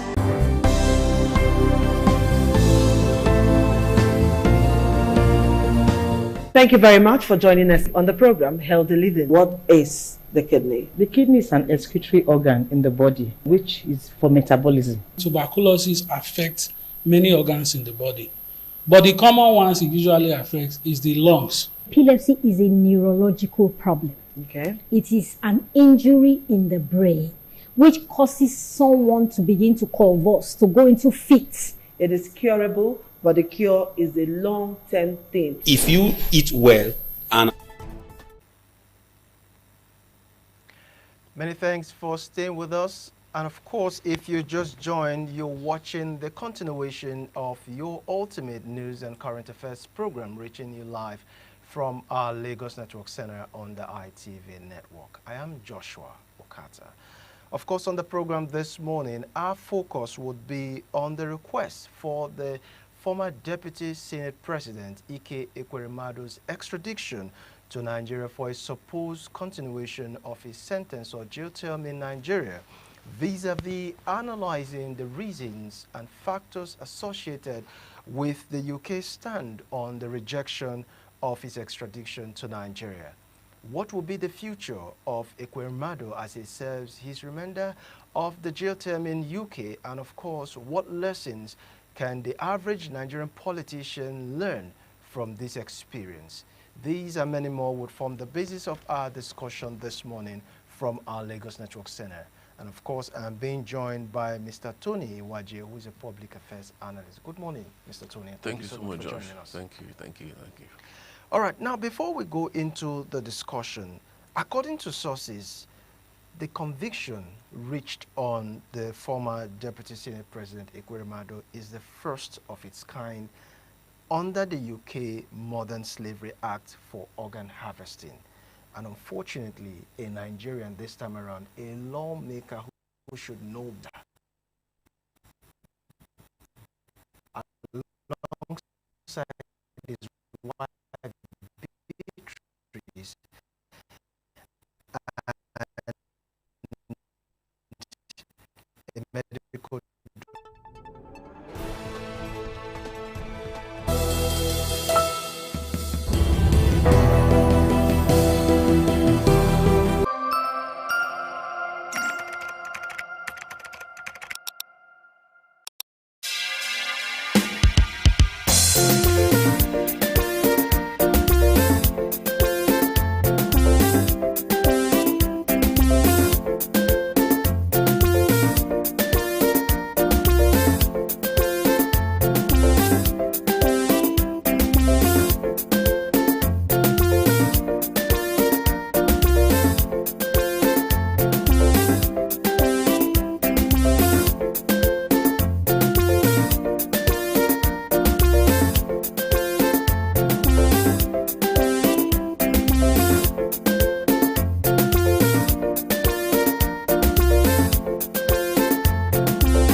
See, I'm not blaming Nigerian politicians. We equally, all of us share in this, because before you are a politician, you are a Nigerian. We don't pick politicians from the sky. We're part of them. Tomorrow now you can start wearing Babariga, and then, I mean, a full-blown politician, the system will transform you to what we're discussing now. So we have a long way to go. It encompasses a whole lot. The judicial process, the judicial system. We need to look deeply into this so as to forestall. But we cannot stop it. It will happen. You've been mentioned the issue of a Nigerian in this case. It's interesting to note that Ike Ekweremadu has been slammed with a jail term of 9 years and 8 months, starting as far back as 2023. His wife got 4 years, which she has served fully and returned back to the country. Now, back to the issue. Knowing the dubious nature of the average Nigerian, what would you say could be the circumstances surrounding the young man who was victim of this case? Yes, you said something about Sonia being, in a situation where she needed help. But coming to look at the dubiosity of the Nigerian politician in this case, could they not have known, better, especially given the fact that this is not something that would be done in Nigeria? What happened was, when it happened, a lot of people termed it as politics. Really? That some of his political enemies used the opportunity to get at him, because here they've concluded everything. He traveled with that boy. He paid some amount of money, right? He paid some amount of money. He took that risk because, as I said before, they do things, they think that money can solve all problems. The boy was taken from Nigeria and they traveled abroad. And then the drama that ensued afterwards. Please, can you talk about that drama? The drama that ensued after, and the guy suddenly said he's not interested anymore. But first they lied. Yeah, according to sources that this boy was a cousin. Yes, that's why I said that Ekweremadu felt he was betrayed by politicians using the boy. Because here in Nigeria, it's been concluded. Everybody does. People go to India, people go give their kidney quietly, and their money exchange hands. People do it. These are the things we see. Well, being a politician, I was expecting him to be more careful and circumspect with the steps he took at that time. But unfortunately, maybe it was destined to go that way. Yeah. Because everything was arranged here, and they got that the drama played out. And the guy suddenly said, no, he didn't do that, and here we are. But in the UK, they don't listen to emotions, sentiments. The fact that you've broken the law, I must face it squarely. Here, everything was perfected. That's the fact. It was perfected. He flew the guy from here to that place. Because if not, he would have been here. Everything was perfect. Got the guy travel documents, paid the amount of money. People stepped in on behalf of him. And then when they got there, like, I'm not going back there. So a lot of things happened there. All right, now. But the law is the law. Okay, now a delegation was actually instituted by the president, having led by the Foreign Minister of Affairs in the person of Yusuf Toga, to appeal for the case to be transferred, perhaps to continue his jail term in Nigeria. What do you think could have been the reason behind UK government turning down on that appeal? Give the information, it drops, in seconds. So you don't even need a Nigerian to tell them, the motive behind it. Why would Nigerian government, in the first place, want to go to the UK? He has started serving his jail term. Why did you single out Ekweremadu? There are a lot of Nigerians out of Nigeria, serving jail terms. Why is Ekweremadu different? Because, again, he's a politician. He's one of them. And I know the game the government was trying to play. Please, can you shed some light on that? Because, a game they were trying to play, trying to pacify a region, thinking, because the present occupier of Aso Rock today is a full-fledged politician. He drinks politics. He sleeps politics. He eats politics. Everything around him is politics. Everything around him. Any steps he make, calculate. It's like when you play chess, and your opponent takes a step, calculate. It's aiming at something. That step they took is simply for political reasons. And I'm happy that the UK turns them down, because they know that once the case gets into this country, Of course, he won't even spend one week in jail, and he's freed. And that is why the country is like this. That is why the country is like this. So are you saying that the UK government has a trust deficit with Nigerian It's government? a fact. I'm sure you know that. No, I threw that question at you because I wanted you to provide me an answer. Yes, okay, yeah, it's a fact. They know. They don't trust the system. They don't trust Nigeria. That's why I say the UK, they have information around. It drops per second. Then they know all these things. They know the motive behind that move. You want to take him to go and free him. Because if that crime has been committed in Nigeria, Ekweremadu would have been maybe now be contested, maybe governor, because he was friends with governor of Enugu State at that time. So a country has sentenced him. He's even facing his sentence. He's in jail. Suddenly you want to go there. I think UK doesn't know what you mean. They know that once the guy gets here, so it's all about trust issues. Because it won't go. Why? Why do you make that move? Because in that same UK, you have Nigerians serving jail time in the UK.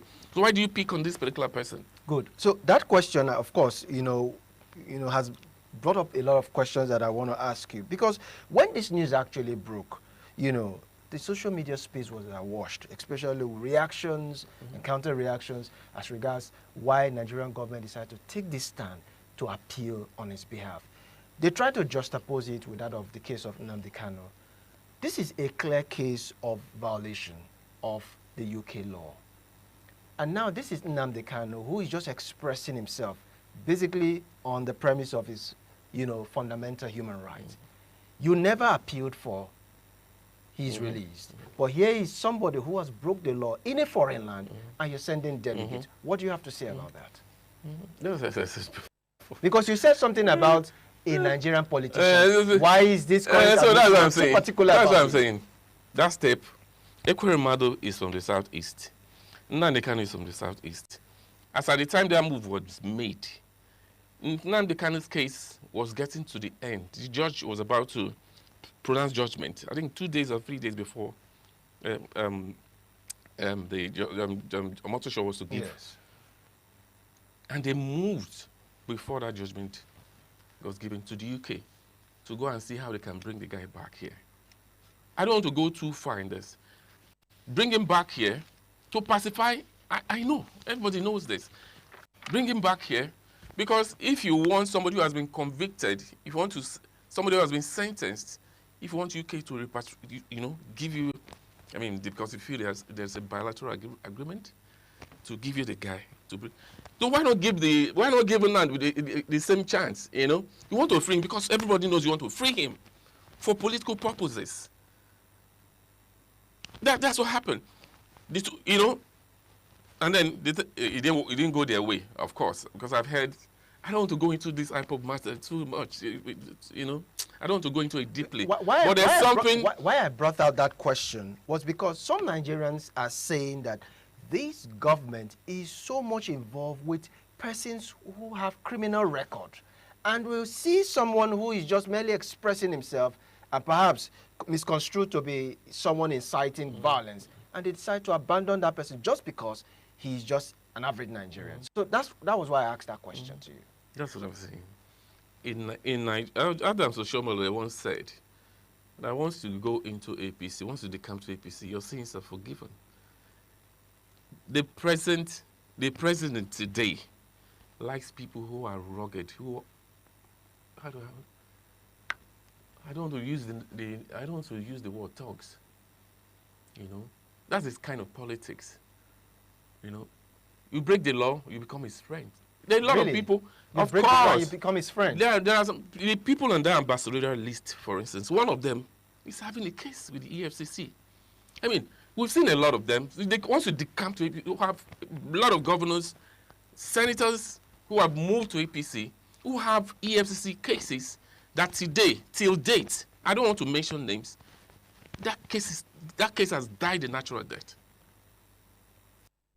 So the president who likes people, once you're rugged, and then the law doesn't come, the law doesn't, it's inconsequential in this case. The law is inconsequential in this case. Just the law. I have a former governor of Delta State, my state. You know, he served a jail term in the UK. So today he's a big political player. And if you go into Aso Rock, I mean, as a president, there are some people you're not supposed to be seen with. You are not supposed to fraternize with some people because it will profile you in a negative manner. But what I see presently is the direct opposite of it. Direct opposite of it. And the annoying part is that the more you talk about it, the more they continue to do it. They don't listen. I want to see how, let me deviate a bit. I want to see how that ambassadorial list, for instance, will fly with the names there. I want to watch the Senate. Don't you think that because these are the issues. They may call for a review, as the case may be, given the public outcry. But do they listen? That's what I'm saying. Do they listen? Do they listen to public outcry? They don't listen to public opinion. Politicians, after all, they will talk now. Send the name. And once it gets there, of course, we know the person sitting at the number one seat at the National Assembly. He's endorsed. Except some people are going to, of course, the minority will have their way. All right, now let's look at some of the issues now. You know, we just cited trust. Now, the UK government stated that the rejection was due to public safety risk and the need to uphold judicial integrity. What do you have to say about that? You just said it. The need to uphold judicial integrity for a country that is working. And they know that the judiciary must not be toyed with. Because that's the last hope of the common man. A situation whereby, due to your status, the law doesn't apply to you. It doesn't make sense. In Nigeria, it's not the same. So, but this is a country that works. But Nigeria feel, oh, once the president endorses this, people go, I've sent a delegation to go and get it. And I like the response UK government gave. So that tomorrow, don't try it. We've sentenced him. If other countries take that step, for instance, and say, let's go, anybody who is being held in the UK, let's go. Because it would have sent a bad precedent. The sudden move. You don't understand. That's why I say those political undertones, it's not good for the country. It's simply politics. They wanted to use it for something. They wanted to use it for something. Now, let's look at the issue of modern slavery. UK government is very hard on it, and they are stating that Ikwe's crime was despicable and that he would face the full force or the full wrath of the law. What do you have to say about modern slavery, especially of this kind, called, they see that's modern slavery there. See, that's why I just pray Nigeria will get to a point when we say we are doing practicing democracy, we apply all the tenets. Everything, that's they be, when you say three arms of government, judiciary, legislature, and the executive, everybody will perform independently. There, they uphold their law. They don't joke with it. They don't circumvent it. Here, it's not modern slavery. We have those sets of laws here. That the place is just UK. It's a working country. And so once it's written as a law, it must be applied. Forget the law. Every other law, once it's written, it must be applied squarely. We have such things here. And that's why that is our prayer, that Nigeria will one day get to that point and say everybody's life matters. It happened here. It took the guy here from here to UK. Just imagine the guy didn't, make the, it would have gone easy. If the guy had not said, okay, I'm not doing it anymore. But it would have gone easy and nobody will know. So it happens, and I can assure you that it happens, it has continuously happened after that, but because, of course, it was on. All right, now let's look at... Maybe not in UK, but it continues because we don't uphold the law here. But there, it's a working country. Everything is activated. There's division of respect and power. Judiciary, legislature, everybody respects the law equally. Not status, because you're a big deputy, former deputy presidency. in Nigeria. You know, when we mention it shakes, they don't, you know. So now let's look at the relationship. You know, this case, how that the president of the Federal Republic of Nigeria does not understand the weight of what he was going into by instituting a delegation to go appeal on behalf of Ike Ekweremadu.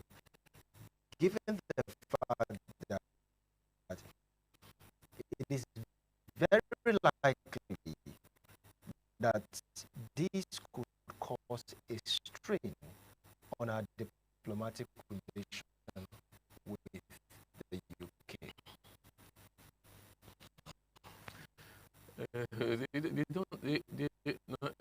They don't think that way. And UK has made their point and they moved on. In Nigeria, once it comes to do anything, taking a stand for Ike Ekweremadu in this case. That's Nigerian government. Yes. Will it in any way create some sort of strain in our relationship? The relation we have. If like got in Nigeria is there's no consistency. This one comes and goes, and the other person may not reason it that way. But maybe under the present administration, such a thing happened. They want to apply a tooth-for-tooth policy or diplomacy. You did this to me, I'm going to do back. But I don't see that happen because UK don't go about breaking law the way we do things. So that's the only strain. But for me, they've made their point and they've moved on. You are the one who is hot here. And if you come again tomorrow and request for such again, they turn it down. Because I don't know for, I mean, James Ibori served his term in that same UK. And Nigerian government didn't go there to say, please, can you release him to us? That's the problem we make as a people. Could it be because the government in place at the time understood what, you know, the implications of this, taking a stand for a particular person was committed a great crime. That's why I'm saying that the present occupiers, they play too much. It's easy. Every step they make, calculate it well. It's about everything around it is politics. Then, the government then was, everything is not politics to them. But the present occupier thinks politics, everything politics. Because it was a big mistake to have been taken. A very big mistake to have been taken. You took that step, not because Nigerians want, I mean, where did they even get the impression that Nigerians want Ekweremadu back? It's within them. They agreed within themselves. We were shocked when we heard the news. Enugu people were not saying, we want Ekweremadu. So where did the idea came from? From them. Because they plotted their graph. And they say, you know, if we put this, make this move, we get this. Not for the interest of Nigerians. Own post. It's I think go and bring one of them back for a reason. When you say go bring one of them back, it's one of them now. Because maybe by now you hear Ekweremadu as they come to APC. Because that's what going to hear the next, maybe in the next 2 or maybe 10, fortnight. Is it a situation of give and take? We don't know. That's politics. It's for a reason for them. Till now, nobody has told us why that step was taken. Nobody. And they think they don't owe us that explanation. And truly, they don't owe us. But they are forgetting every point that they keep forgetting that power is transient. Today, you're there. Tomorrow, that person you're talking to anyhow may occupy that same state. And we apply the same mistake. So we need to be careful. Talk to us about the few Ekweremadu. Fine to it. Will that in any way affect any of his future ambitions? Why? Haven't you seen people go to jail? I mentioned a big political player that today frequents Asurok. He served his jail term in the UK. If I just go to jail in Nigeria, and once you come out, try politics. The only thing there is, once you're convicted, you may not run for a political office, but you'll be on the ground, being a political player, a serious political godfather. Instead of writing them only here, because the system permits it. Well, human rights activists, actually welcome that stand UK took, especially turning it down. What do you think more of such, organization needs to do better right now, especially given the fact that the current, regime doesn't tend to, tilt towards the angle of prestige of. That's right. They're doing their best, but we don't have it the way we used to have it before. We had more civil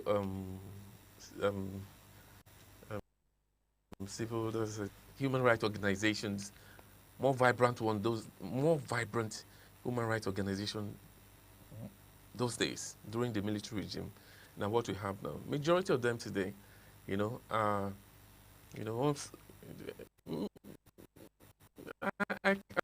though I can say one of the good things about them is they're doing well now, in terms of election monitoring, but keeping government on its toes. Yeah. I've not seen them. I've not seen one that government respects, because once in a while, they have fights on these people. Compared to the days of Ganifa or maybe Civil Liberties Organization, serious CSOs those days. But these days, but that doesn't mean we won't stop talking. Yeah. We continue to talk. I think it's the voice of the people more than voice of the civil society organizations, because right now we have enough platforms compared to those days. Then there was no social media. True. But now we have social media, and we have the youth getting engaged without forming an organization. From your room, you can put something on your keyboard, and the rest of the world.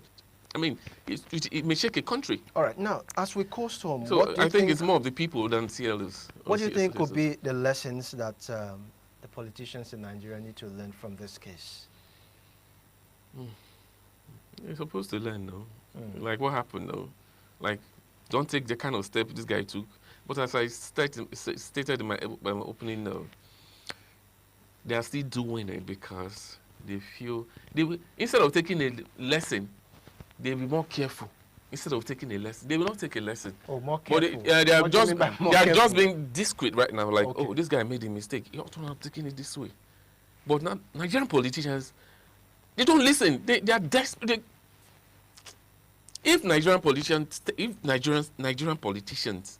listens to issues like this and take corrections and see how they can apply it positively, Nigeria would have been better than this. They don't take lessons. They will say, now it's destiny, consign us, They're going to do it. They're not listening for the purpose of, taking a lesson from it and applying it and making sure it does not repeat through them. What they are, it will happen to me. I will take it this way. They don't take, because if they take lessons for the purpose of making the country great, Nigeria would have been far better than what we're experiencing now. They go abroad, they see these things. Look at what happened with this issue of genocide and all that. You saw the U.S. Congress. They sat over our matter and deliberated on it. While our own National Assembly making a joke of it, especially with the leadership of we are really pressed for time. Thank you so much, Mr. Tony Waji, Public Affairs Analyst, for giving us your very honest perspective on this matter. Oh, it's going to be really appreciate your time. Thank you so much, Josh. Thank you so much once again for sticking around with us in the last 30 minutes. We really appreciate your time. Of course, right about now, that will be our offering from our Lagos Network studio. Up next will be the news update from our Benin Network studio. Do stay.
Good morning. Big thanks for joining me on the news round at this time. I am Philip Omo-Gyukpo. In a bid to ensure cleaner, healthier and safer environment for all residents of Akoko-Edo local government area, Edo State, the Executive Chairman, Right Honorable Alabi Bliss Oshonogwe, has mandated the Environmental Health Services Department of the Council to participate and monitor the monthly environmental sanitation exercise in the local government area as directed by the Edo State government. Vice Chairman of the local government, Honorable Fatimbi Azamata, who presented the council chairman, stated this while monitoring the level of compliance during the sanitation exercise. William Shiyama has details. The sanitation exercise, which held between 7 a.m. and 10 a.m., covered sweeping at Gara Market, the sitting of blocked drainages, and evacuation of debris cleared from drains, among others. During the exercise, the head of the Department Environment, Akwa Local Government, Sanitarian, 4B, Abiedeme, and our team conducted an special tour across the local government area to observe the level of compliance from residents. Sanitarian Abiedeme, who described environmental sanitation as key to health, living assured of no outbreak of epidemic diseases in the area. Environmental sanitation is the key to a healthy living. We want everyone of us in this local government to come out and participate in this exercise, because when our environment is clean, everybody will live a life that is healthy. When our environment is clean, there will be no sickness, there will be no disease. Sanitarian Abidemi thanked Edo State Governor, Senator Mondo Kwebolo, and local government chairman, Honorable Bliss Oshonogwe, for making resources available to achieve optimum results. William Siama, ITV News. The body of late Madam Comfort Owenehui Osayoge, mother of the leader of Iduwina community in Ovia Northeast local government area, Ambassador Osasere Osayoge, has been committed to Mother Earth. Thomas Sado reports that as part of activities marking the climax of the burial rites of Madam Osayoge, a grand reception was held for guests from various walks of life across the country. The final journey of Madam Comfort Uwinehui Osayoge began from Hope Diagnostic Center, where her body was conveyed in a motorcade through major streets in Benin City before the interment.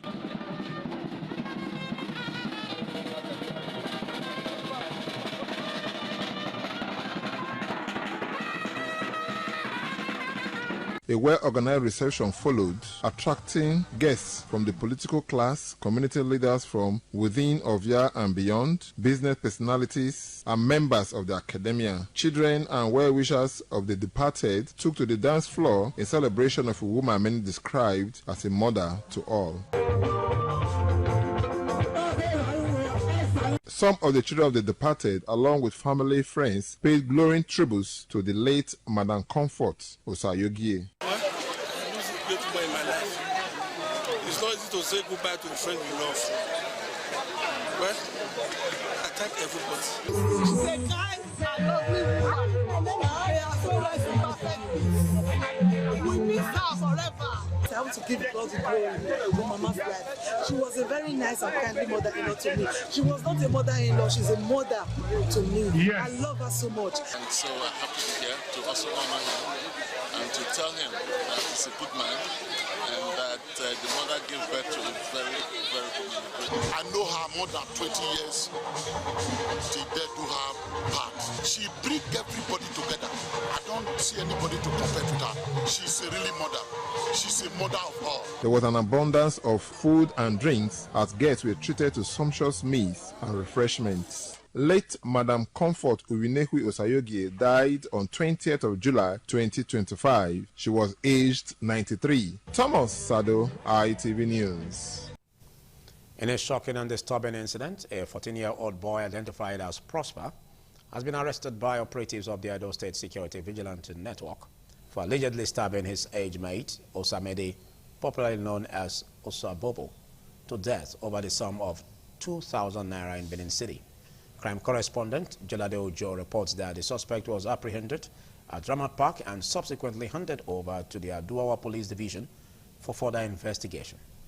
The boys, both members of a group locally referred to as Lee Men, are known for having no fixed residence and often sleep in shops and open spaces around the Ramat Park Aduwawa corridor. They are among more than 30 street boys who regularly roam the area. Trouble reportedly began when a man gave two of the boys 2,000 naira for labor.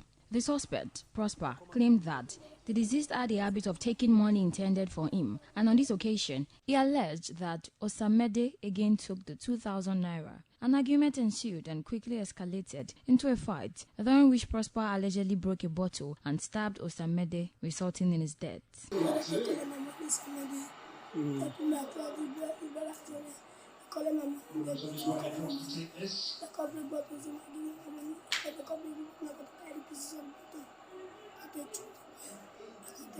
Who break the bottle? Somebody didn't break the bottle. Now the bottle you take choke the boy having a scissors. You know the only money you somebody plus one gave it a company. They repeat me. With one brother when they come to us and feed. They go to let me not beat me again. Now I come to carry pieces of the bottle. You can't choke the boy. Acting Corps Commander Richard Balogun, who spoke off camera, urged parents and guardians to take greater responsibility for monitoring the activities of their wards amid growing concerns over increasing juvenile involvement in crime and substance abuse in the state. From Benin, Jola Diojo, ITV News.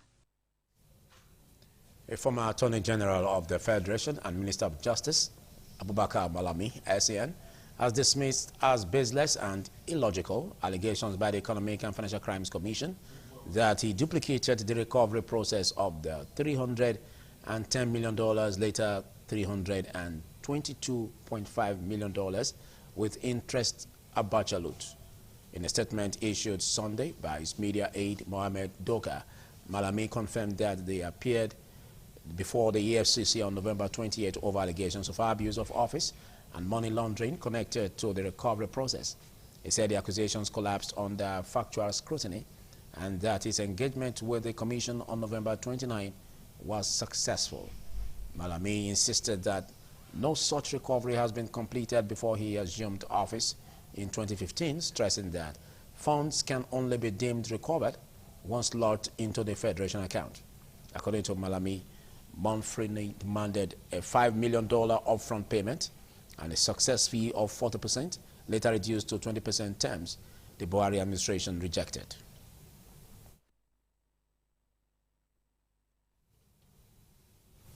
And that's it for the news round. Thanks for watching. I am Philip Omo Gyupon. TMI Socials comes shortly.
ITV, certainly the best.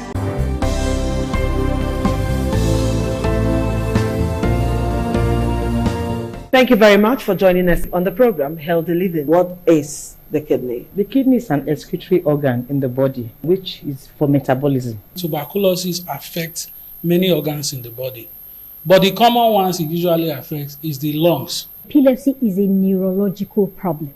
Okay. It is an injury in the brain which causes someone to begin to convulse, to go into fits. It is curable, but the cure is a long-term thing. If you eat well and avoid those risk factors that will make your immunity to be down, then the risk of contracting tuberculosis will be reduced. If you're healthy, then you're wealthy.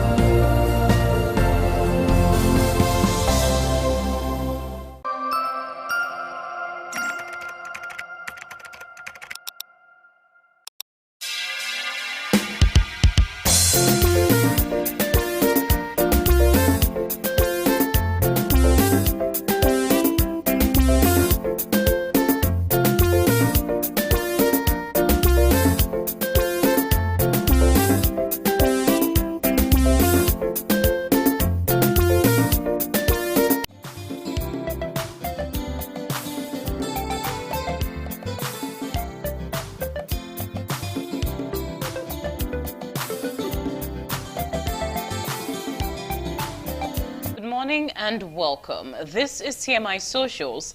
I am Chukufumnanya Digwe, and here's what's making waves across the social media space. Now, for the first one, Nigeria's Defense Minister Alhaji Muhammad Badaru Abubakar has resigned effective immediately. In a December 1 letter to President Bola Tinubu, he cited health reasons for stepping down. The president has accepted his resignation and thanked him for his service. Tinubu is expected to announce Badaru's successor to the Senate later this week. Now, Badaru, 63, served 2 terms as Jigawa State Governor from 2015 to 2023 and was appointed Defense Minister in August 2023. Now, there's a bulk of reactions that have trailed this particular one, starting from the State House release by Bayo Onanuga. But regardless, there's also netizens reacting as regards this. Let's get to see what they're saying. Engineer Shaibu says, after 7 months of daily abductions, bandit weddings, and Boko Haram collecting taxes in Sokoto, Badaru has finally resigned on health grounds. Which health exactly? The one that suddenly appeared after Nigerians started asking why a defense minister spends more time in Jigawa commissioning boreholes than visiting troops dying in Sambisa. Next, please. Who's resigning tomorrow? Lai Muhammad's replacement? Well, that's that comment. Let's get to see another one. This commenter says, Madi Sheu says, the truth shall manifest. Badaru is hale and hearty. His open clash with the junior Minister of Defense, Matawale, and the upper hand Matawale has in and around the villa is frustrating enough for him to resign. Sickness being his reason for resign is untruthful, dishonest, diversionary, and an afterthought. Let's see another comment.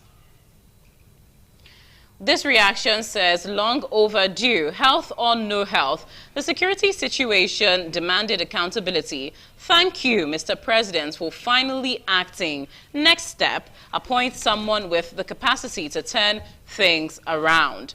Let's see the final comment on this one.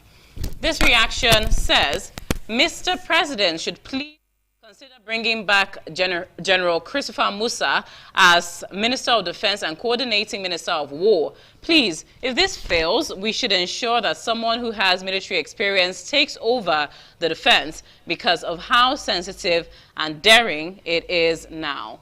Well, those are the comments that have trailed the resignation of the now former Minister of Defense. Now let's get to see the next story that's trailing and circulating all over the social media space. On December 2, Osun State Governor Ademola Adeleke officially resigned from the People's Democratic Party, PDP, citing the ongoing national leadership crisis within the party. In his resignation letter, Adeleke thanked the PDP for past opportunities, including his tenure as Senator senator and now as governor, but said he could no longer remain under the troubled national structure.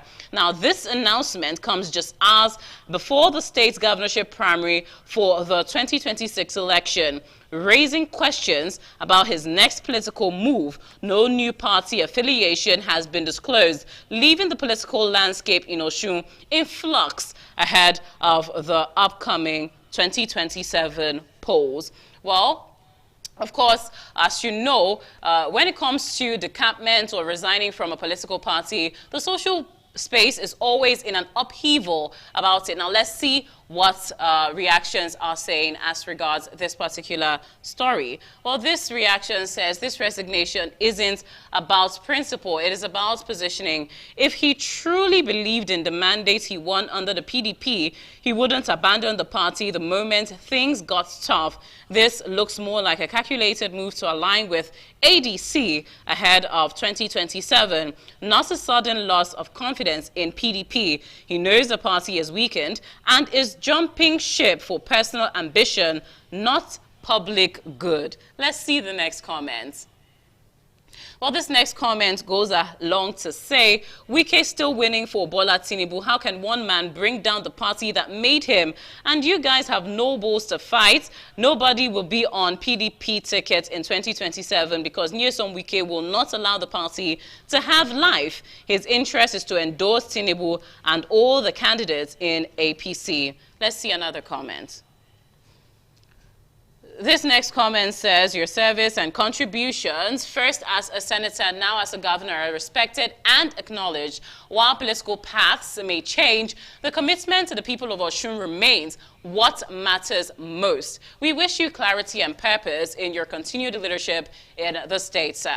Let's see the final comment we'll be taking on this story from the social media space. This comment goes along to say, contesting under the PDP, that is having a national leadership crisis, would affect his candidacy, because the moment there is another faction, it gives the opponent, something to drag him with in court. And even if he eventually wins the election, his candidacy might get nullified. Well, that is the final comment as regards this particular one from the social media space. The resignation of the Osun State Governor Ademola Adeleke from the PDP, you know, there's a lot of reactions and people are wondering what his next political move is going to be and what his motives actually are. Well, this is the size of our package on TMI Socials today. Thank you so much for joining. We'll now rejoin the TMI crew for the finalization of the program.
ITV, certainly the best.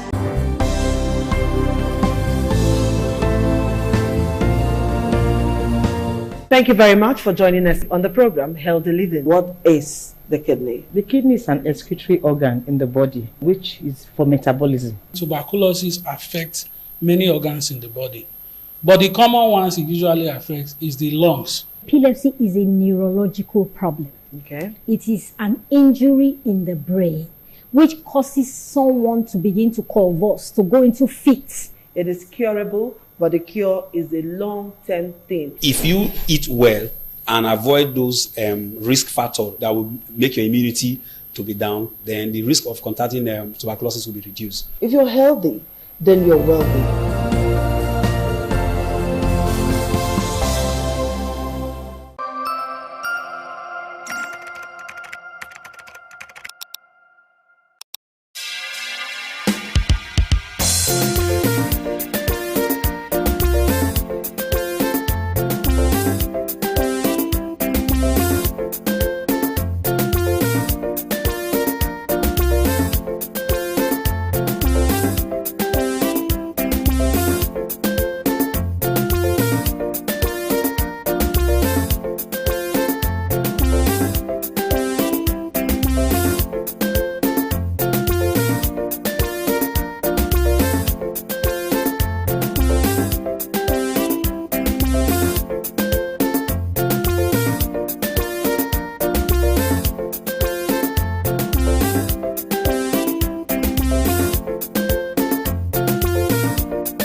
With us on this morning on ITV, and don't forget to take away with you on today's moments that you must develop character for purposeful leadership. I am Philip Omo Gupo from Buja Network Center.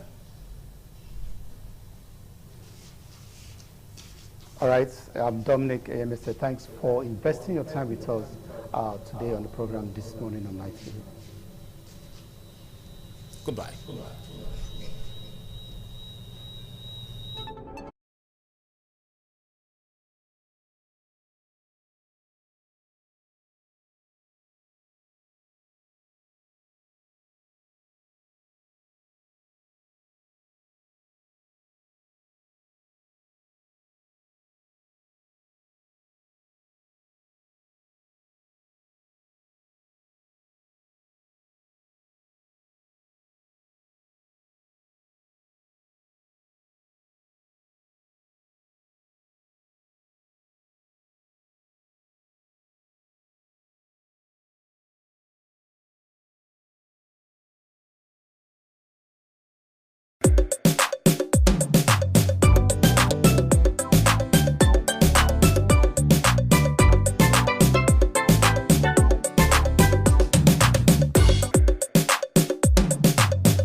ITV, certainly the best.